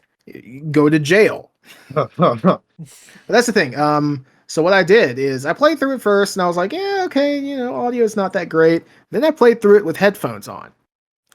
Play Resident Evil 4 Remake with headphones on. Yes. Unless you're being a lazy fucking laying on the bed like me, but like if you're doing a serious playthrough, play with headphones on. I see. It is night and day, a night and day difference, and that's why I'm sticking with Resident Evil 4. Okay. Well, I will say I don't know why Spider-Man 2 is on here. I mean, it's got perfectly fine sound design, but like it's fine. I don't know. Yeah, it's like I haven't figure out what else to put on here, I guess. I don't know. I watched some streams of it, and I get it. Streams, you got some stupid fuck talking over it, but like, this is the one that baffled me. Yeah, because like, it's fine. It's fine, yeah. It's going up against 3 horror games and Hi-Fi Rush, the surprise hit of the year. Well, it's a music themed game too, isn't it? Yeah. Yep. Like I don't know. I feel like that should probably I haven't played any of these, so I'm skipping. But I feel like it for me. I think it should probably be Dead Space or Hi-Fi Rush. But I don't know. I would personally say Dead Space. Okay.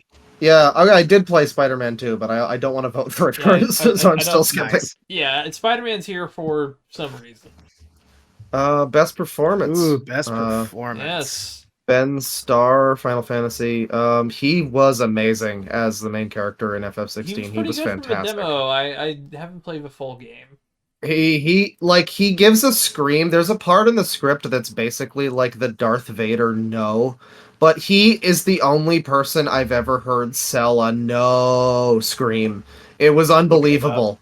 It was unbelievable. It was a good sell of the no. We got Cameron Monaghan for Star Wars. I remember he was good in the first game. I've played through Jedi Survivor. He was pretty good. Yeah. Idris Elba's in Phantom Liberty. I know he's good in that. I'm tempted to vote for him just because I really like Idris Elba. I will be 100% here, and this is completely unbiased, even though I do like Idris Elba. He's my vote. He fucking killed it. Yeah, that's fair. Melanie LeBird for Alan Wake 2. Which she did really good. She's the other protagonist of that? She is Saga Anderson. She's okay. She is handed a very daunting task of being a second protagonist in a game where the other protagonist is the title protagonist. The title protagonist and the guy who fucking has all the power. For a decade, people have been wanting a sequel to, and she, performance-wise, she gives it her all and is very successul. I just had a tiny chuckle thinking about how she's basically the Blaze the Cat for that game. It's good for her. Neil Newbon for Baldur's Gate 3, who I wouldn't even say is the best performance in the game. He's a very good performance. He plays the sassy I think he's gay essentially, but I don't know. Depending on how you want to romance him. Asterion.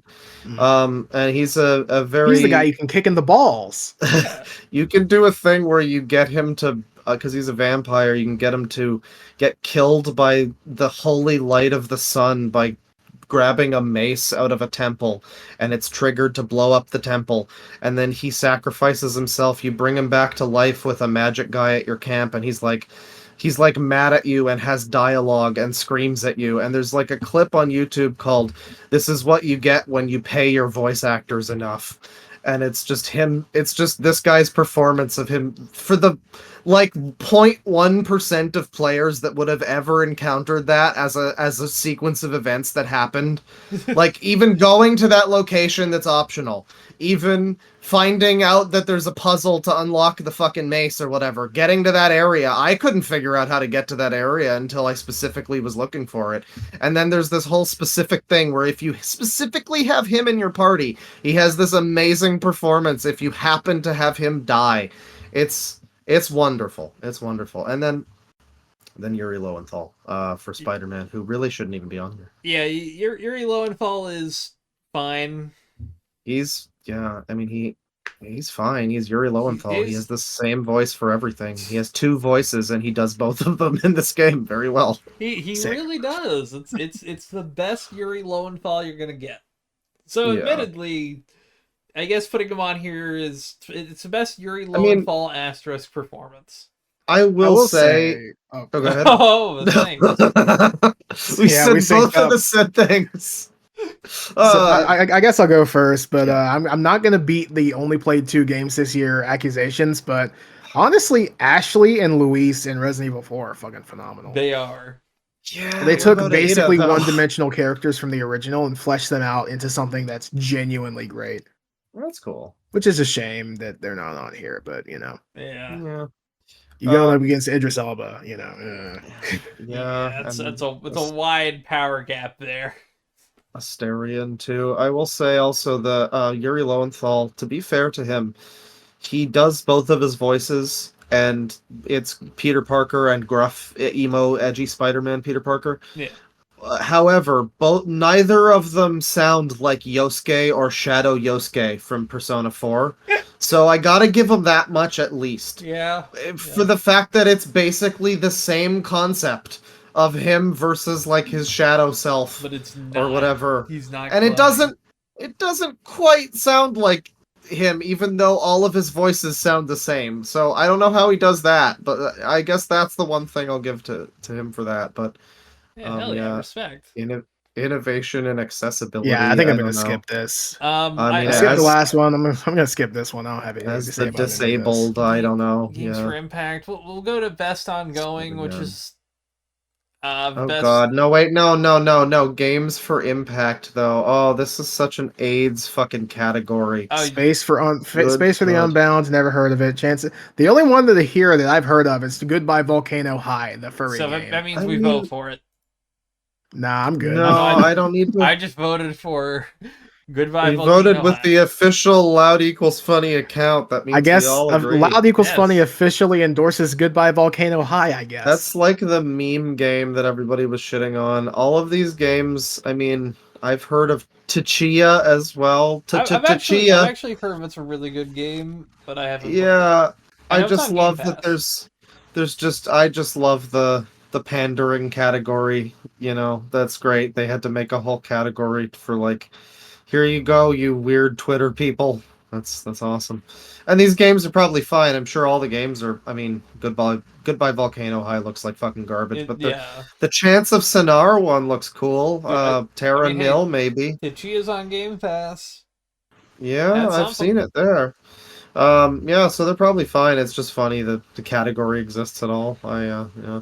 What is this best ongoing? This is awarded to games that evolve. Yeah. So I mean, 5 services. Final Fantasy 14. That makes sense. It's a really popular game still. Fortnite. Even though, didn't they finish their fucking expansion schedule? Mark ass Brownlee. Well, they announced a new one. They're gonna keep making Final Fantasy 14 until it stops making money, which means it's Fortnite balls. I mean, I would definitely. I want to say Fortnite, but I mean, Cyberpunk's put a lot of change. Like I said, that holy crap, Lois! They put Peter in Fortnite. Putting Apex here is hilarious after the last few patches. Oh dang! Then it gets even funnier. The next one. Yeah, I'm not voting for this one. Is this community Best support? community support. Community I went ahead and support. put Baldur's Gate 3 because I've heard they just put out like this massive update that basically fixes Act 3. Oh So- shit! Did It's they? okay. They Fuck. did, yeah. So 4 of these, I was just talking about that. 4 of these are non-controversial. Those 4 are Baldur's Gate 3, Cyberpunk, Final Fantasy 14, and No Man's Sky. The one Yeah, that then we have there's Destiny one 2, outlier which here. is definitely a choice. Destiny certainly a 2, game. After events of recent where they fired their community management, they put best community support. Wow, cool community support. Which Jeff Keighley really reading the room here for funny Twitter headlines. Thank you, Also, Base game Dorito Pope. inclusive of social media activity and game updates / patches. So Yeah. this is also taking into account like devs like respond. Destiny. Well, yeah, but also just Destiny 2 has had fucking terrible like This year's been expansions. rough. Well, this year's been a Yeah. really bad expansion. Well, I heard that they had like the big final expansion and it had like nothing, no story and did nothing. Well, no, Apparently, the it hasn't one- come out yet. Well, no, the one big that's Okay, it was supposed like the to- penultimate yeah, one, the I one that's think. I supposed to saw set up IHG's everything, video about Lightfall. it. Yeah. Yeah. Yeah, and it had like nothing going on in it at all, apparently. Yeah, I played through Lightfall because I decided to pick it up super cheap because I'm like, okay, it's a bad Destiny one. I've played Rise of Iron, I'm used to a bad Destiny expansion. It sucked.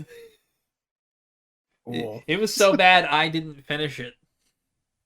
Damn, patch 5 is now live from 3 So days ago. basically, Loud Equals Funny officially supports Destiny 2 as best community support. No, Loud Equals Funny supports No Man's Sky because Understandable. that game. What has happened with No Man's Sky this year in particular? Well, they added so much more even just recently, I think, but Okay, I know that there was a hang big on. update like a few months ago. yeah. All right, I officially hate this fucking Game Awards. I'm boycotting this fucking shit. So Oh, they shit. didn't have Bomb Rush Cyberpunk for music. They didn't have it for art design. They didn't have it for Game of the Year. Or they don't even have it for Best Independent Game. Yeah, but they have. Yeah, I don't know any of these games on Best Indie. I mean, So- I've heard Dave the Diver is good, and I know Dredge is really popular. Oh, yeah, but- I have Sea of heard Stars of is David really Diver. good, and it's on Game Pass and PlayStation. Oh, there's Plus. Viewfinder too. I've heard Viewfinder. Yeah, But- Viewfinder is really neat, but Bomb Rush. But we should talk about the controversy real quick. So, What? Mhm. so Dave the Diver is a game that's made by a company named Mint Rocket, right?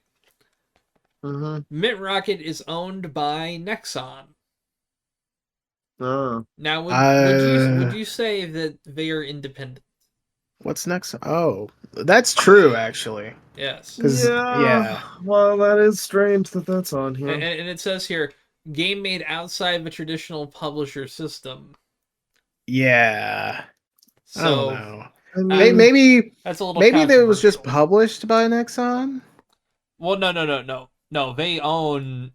They own Mint well, Rocket. that's the publisher system. Yeah. So yeah, and they own Like it. so- straight up, they own it.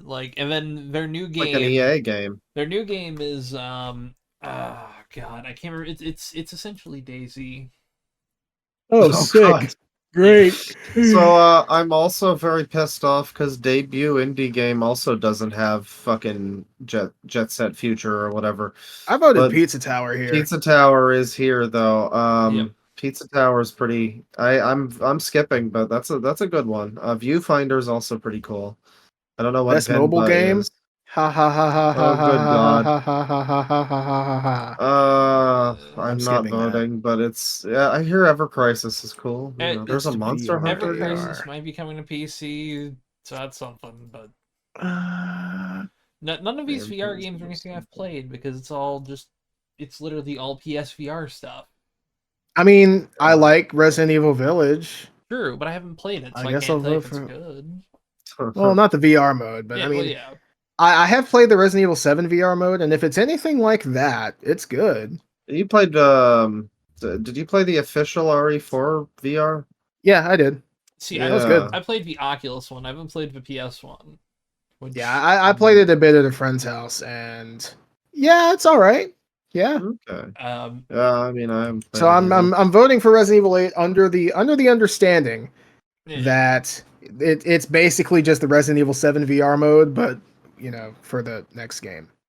So now we have the category that redeems This one's Bane's hard. favorite game of the year. Best Well, action game. Okay, this one's hard because there's a lot of good games here, but Well, the best action game I feel should be Armored Core 6, but then I haven't It played should Remnant 2 or Ghost Runner 2, and I've seen nothing from Ghost Runner 2, so I haven't played any of these. I'm rooting for Armored Core, but I'm poor and I haven't played it yet. So yeah, it's go Armored Armored Core. Core, Dead Island, Ghost Runner, Hi-Fi Rush, and Remnant 2. Skip Remnant that. 2 is pretty good, but Dead Island 2 is my personal vote. I Best- like Dead Island 2. Best So- action adventure. Resident Evil 4. Yeah, Resident Evil 4. Yeah, I'd go for Resident Evil 4. But I mean, no, I wasn't even saying that. But maybe Alan Wake 2. But both of them are not really action adventure. They're kind of. I guess they don't have a horror game category. They're but- survival horror, but survival horror fits pretty neatly into action adventure because if you guess look up so. at here the description, Yeah, the description combining is. combat with traversal and puzzle solving, Yeah, which is that's very Resident much Evil. survival horror. Yeah, I definitely And- wouldn't say Spider-Man should be. Again, Yeah. it's just such a you press the button and win. It's a very simple game. I gotta say though, it's really tough between Resident Evil 4 and Tears of the Kingdom because Tears of the Kingdom has some solid puzzles, and obviously traversal is a big part of the game. Yeah.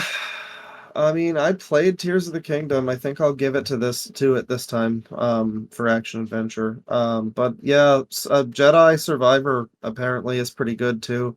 I've heard And good things. Alan Wake 2, if you count it as an action adventure, I mean, it's one of those ones where, like, if it wins Game of the Year, shouldn't it therefore also win this category by default? I think that Like- might. Well, it's an RPG, but that might. Yeah, I wonder if is there a best RPG? There is. probably. It's the next Oh, it's category. right here. Baldur's it's Gate Baldur's 3, Gate 3. Final Fantasy 16, Lies of P, Sea of Stars, and Starfield.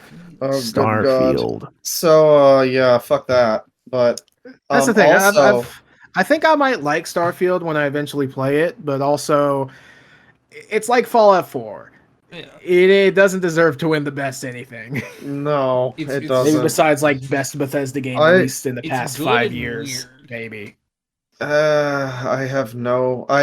I had so little interest in Starfield, and it has only gone down after it came out, and I saw that not only was I was, if anything, optimistic. I thought I was being cynical when I was like, this game is gonna be a pile of shit and it's gonna blah blah blah, and I was basically like slightly north of right. I was like a little too positive, but yeah, no, I'm sure I'll play it at some point, maybe with mods. My computer can't run it because Bethesda didn't fucking optimize it correctly. Yeah. So When you I know. upgrade, I'm gonna install every fucking I- mod. I'm not giving this a playthrough without mods. I can play Same for Baldur's Fallout Gate 4. 3, which is an immensely more fucking complicated game Demanding. and more beautiful than Starfield. And I can play Lies of P, which is way better looking than Starfield. But I can't play Starfield. And that just makes me want to play it less. It's crazy. But there's actually a bit of controversy because Lies of P is very tenuously an RPG. I mean, like, it belongs in action adventure more Well, than it's like a Souls-like, isn't it? it's essentially just Yeah, Bloodborne. It's a Souls like. I mean, Souls-likes are RPGs. Yeah, but it's so, I mean, it's like very basic, like, yeah, you level up, I guess, but putting it next to like Baldur's Gate 3, and I mean Final Fantasy 16, again, it's like that's another one that's like it's a Devil May Cry game. It probably shouldn't be on here, but it is. Starfield is not the best RPG, but it might win. Sea of it might Stars is win. pretty I don't good. think it's gonna win. I don't I think think so. Baldur's Gate 3 is gonna win. This That's is a VG3 probably- lot. yeah. Yeah, That's pretty obvious. I have seen nothing from Sea of Stars, but it does look kind of cool. Same. Is it like just a 2D kind of thing, Yeah, like top down, well, or? it's- the best way to describe it is it's inspired by Chrono Trigger.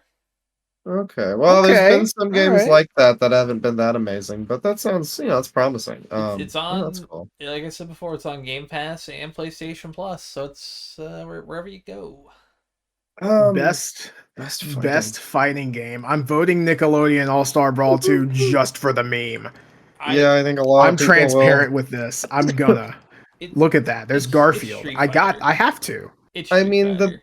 Yeah, the Street Fighter best, is probably the best, but I the got a two meme. like real games here are Street Fighter and Mortal Kombat. Mortal Kombat's apparently not that great compared to the Yeah, last one. And I've they've got heard like a some. fucking full game priced pack of DLC characters for a season pass or some stupid shit. True, but you're gonna see those models imported into Source Filmmaker for port. So Fair. Wait, for like Omni-Man? Yep. Yes, I saw guess. I saw a mod. I'm pretty sure it's a mod, a video of a mod where I don't know what move it is. It's like one of Omni-Man's like main moves that everyone uses, where it just changed the pose that he makes into like him throwing it back. Yeah. Nice. I really wish I knew what that video was called. Yeah, Street Fighter 6 is a clear pick. I haven't played it, but I will vote It's for definitely it gonna because I want to play it. I want to actually buy it and play it and not just pirate it because I want to play it online. I want to, and it's got this whole city mode. It's basically, it was like super inspired by Yakuza. So like I want to play Nice. that, and it's got like this world tour. You go around the city and challenge people. It's like a quest RPG kind of deal. Really neat, and the character creator is really silly, and apparently the fighting is really good. I don't care for Street Fighter, but apparently like the way it I've never really liked fighting games, but the one that I really like is Tekken. And apparently there's a new button scheme, like a new control scheme for Street Fighter 6 that's like closer to Tekken. Yes, Bane, that pose. Yep. I'm pretty sure it's like it's the pose that like Broly was memed to. Yeah. DBZ. Like that fucking pose. So yeah. Best family game. Game. I'm not gonna vote for this. I haven't played any of them, and I've only seen enough of Mario Wonder to really understand. I'll vote Pikmin. I voted Pikmin. That's fair. Pikmin probably won't get much love. Give Pikmin a win, someone, please. I'll say the Disney Illusion Island game looks really cute, but I don't know if the actual I don't know anything about the game. Yeah. The art style's nice. I can't give it to Sonic Superstars because it's a fun game, but God, the bosses are full of shit, and I think a little kid would be annoyed. Mario Wonder's the kind of clear pick for me.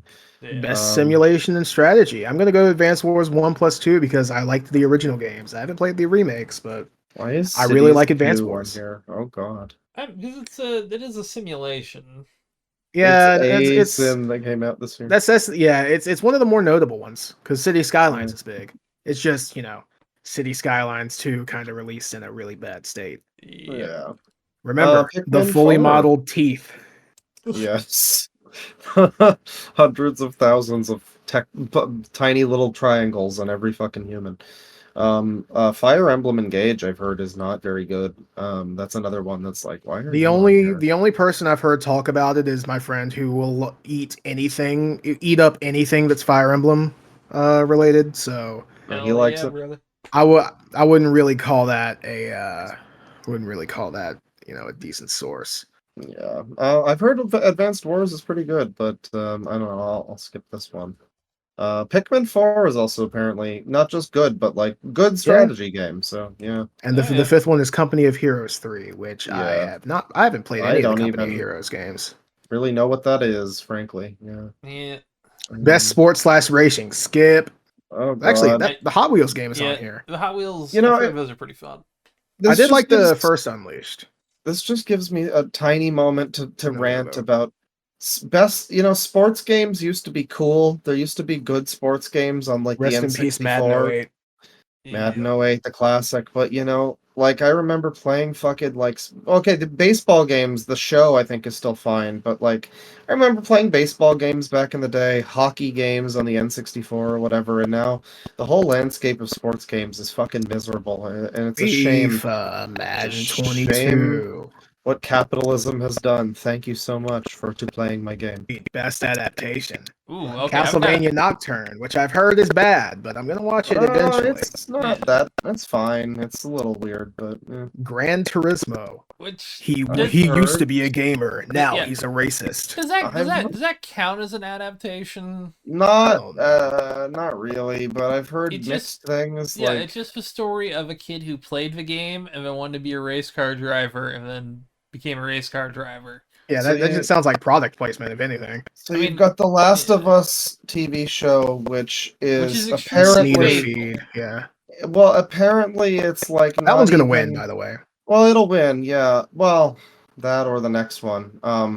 But the Last of Us show is like apparently it's. I was assuming, like a lot of people were, what's the fucking point in doing a Last of Us TV show? The When the game movie is basically a TV show. the Well- game is. You just said the movie because that's basically a fucking movie. yeah. Yeah, Well, yeah. here's the thing. Freudian slip. I But do apparently think- it moved beyond that, and it made it made sense. Yeah, for I've heard itself that to it's really exist. good. Here's what I'll say is I think the reason why I think I started to like the story more after watching the show is it connects more with Joel caring about someone and willing to fight for someone, and I think the ending for 2 will make more sense.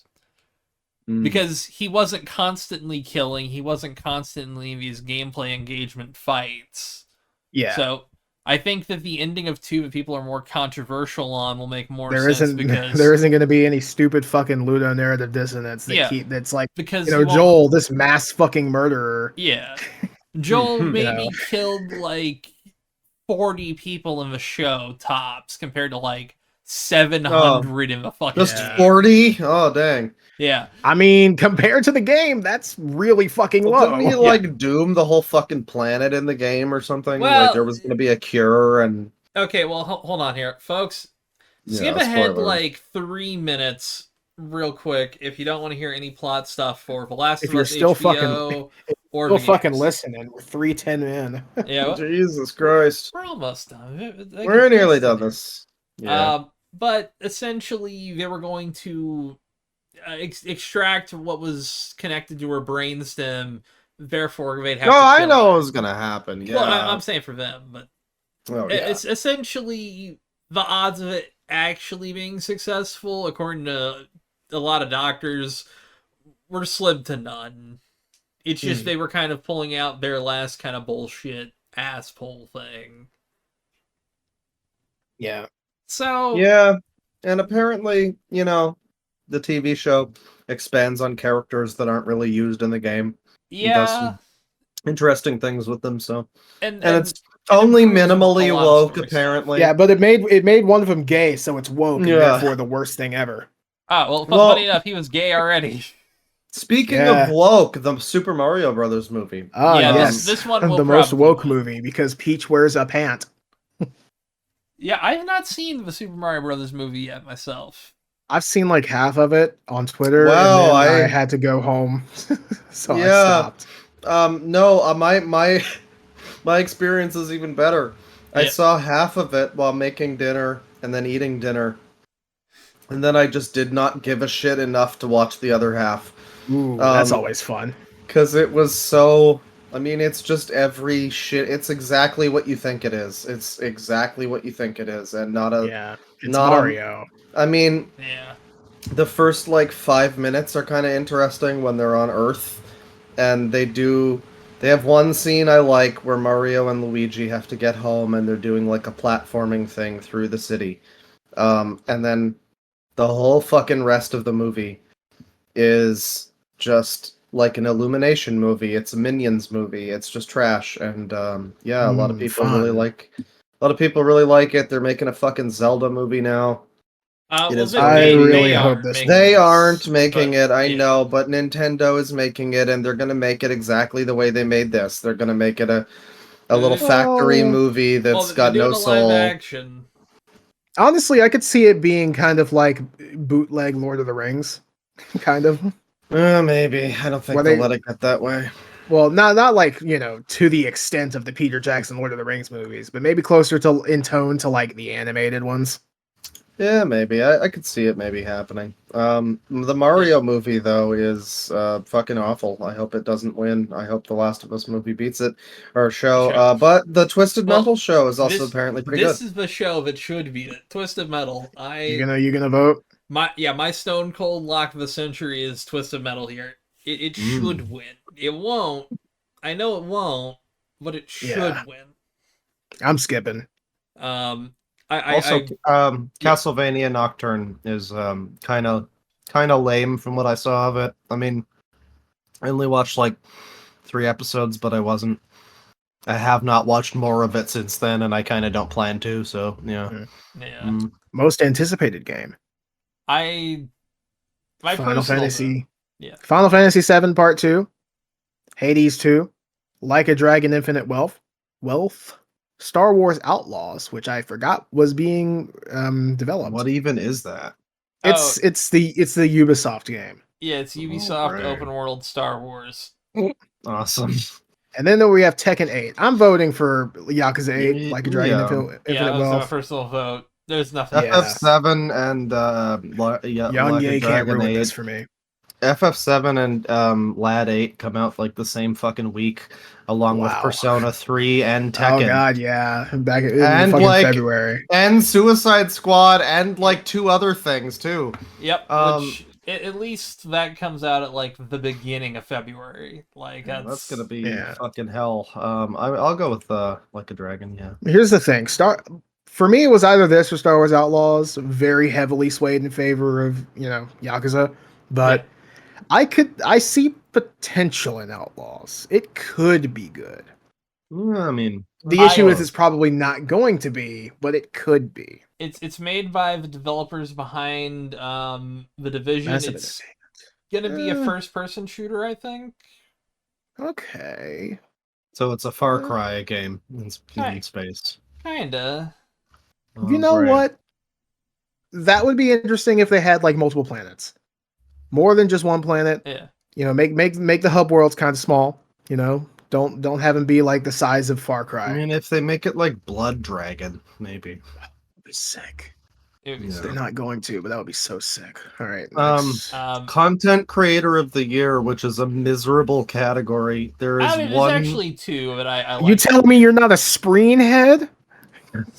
All my boys are Spreen heads. I spunk Spreen every night. I'm spreening out over here. People make games in Iron Mouse for 2 that are people make games are the people who made the Roblox video. Yeah, I'm choosing them. They did that last year, but I don't care. They're a great channel. They're the only. This is such a weird. So it's Iron Mouse, who's like a fucking VTuber. I thought that was Pip and Pippa for a second. I got really excited. I gotta be honest. I'm completely VTube racist. They all look the same, and I don't care. And people are like, "No, that one's really great, though." And I'm like, "Yeah, I'm sure she is, Betty. I'm sure there are she fucking is." 3 distinct VTubers for me. Yeah, I do like Iron Mouse. I'll give Iron Mouse a free U. People make game. There's her you. People make games.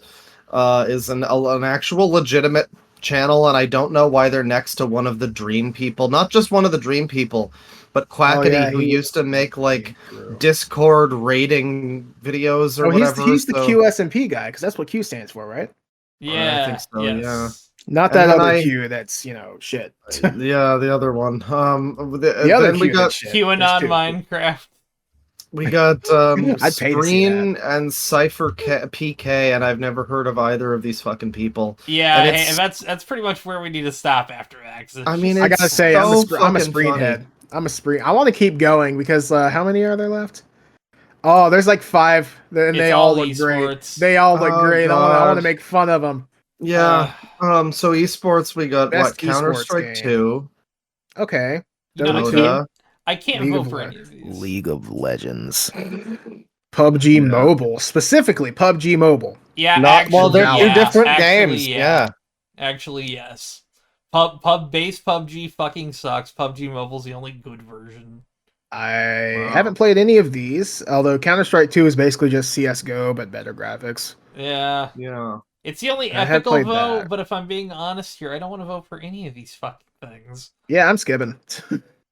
I want to make fun of everything. Oh, whole best esports thing. athlete. Oh, these all look hell very yeah. athletic. Okay. We got Lee Faker Sang Hyuk, Matthew with an IEU, Ziwoo Herbo or Herboat or Yeah. Herbout, Max Demon 1 Mazanov, Paco did. Hydra Rusiwez. I'm butchering these names. I don't care. Park Ruler Jai Hyuk, and Philip Imperial Hal Dosen. Yeah, they all have their little like Usernames. handle like Park Ruler. I really like Matthew Ziwoo Herbo's name. Not name, Ziwoo. picture, because he's just staring into the camera. Yeah. I mean, Max Mazanov sounds like a knockoff, like a 4th tier Spider-Man villain. Well, to be I was gonna fair, say Bond villain, but yeah. Max Mazanov is the only one here who's fuckable. All of the rest of them look like chodes. Oh, well, Paco Ruchevich looks like the guy who played the Flash. Here's the thing, Lee Faker guy. Yeah. He looks like the type of person who would flex his like really shitty wealth at people. You mean Rice Gum? No, he doesn't look like Rice that. Gum. He looks like one of his compadres. Yeah, like a third It's tier guy. It's the rim. It's the fucking rim lighting and the smug look. Yeah, he's like a knockoff Team 10 guy. Yeah, he definitely looks like the one who would Team 9 voted most likely to be a school shooter. That's Matthew over here. That's Matthew over here. Good God, esports team. Oh yeah. I'm skipping, by the way. Fuck that.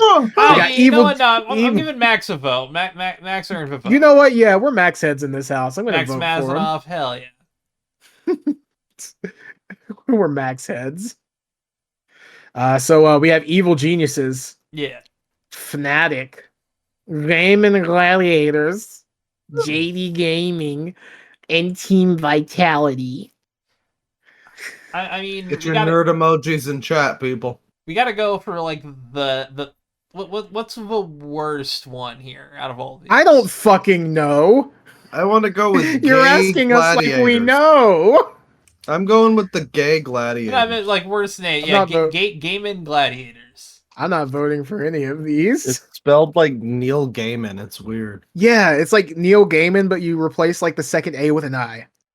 Yeah.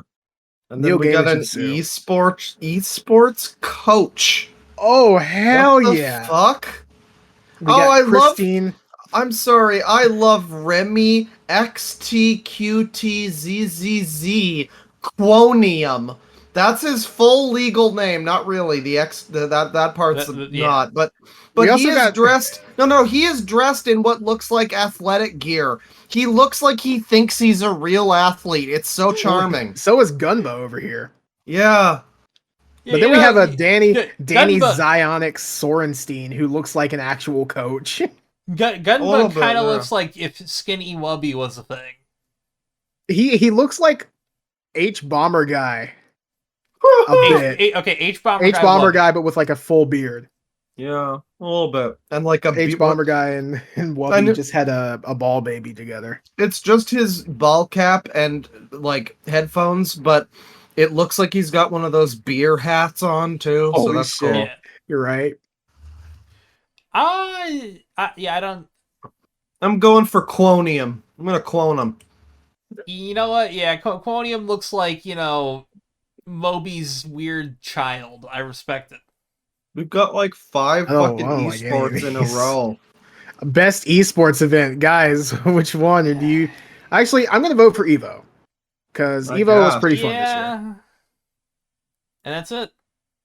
I think that's all of them. I cast just actually.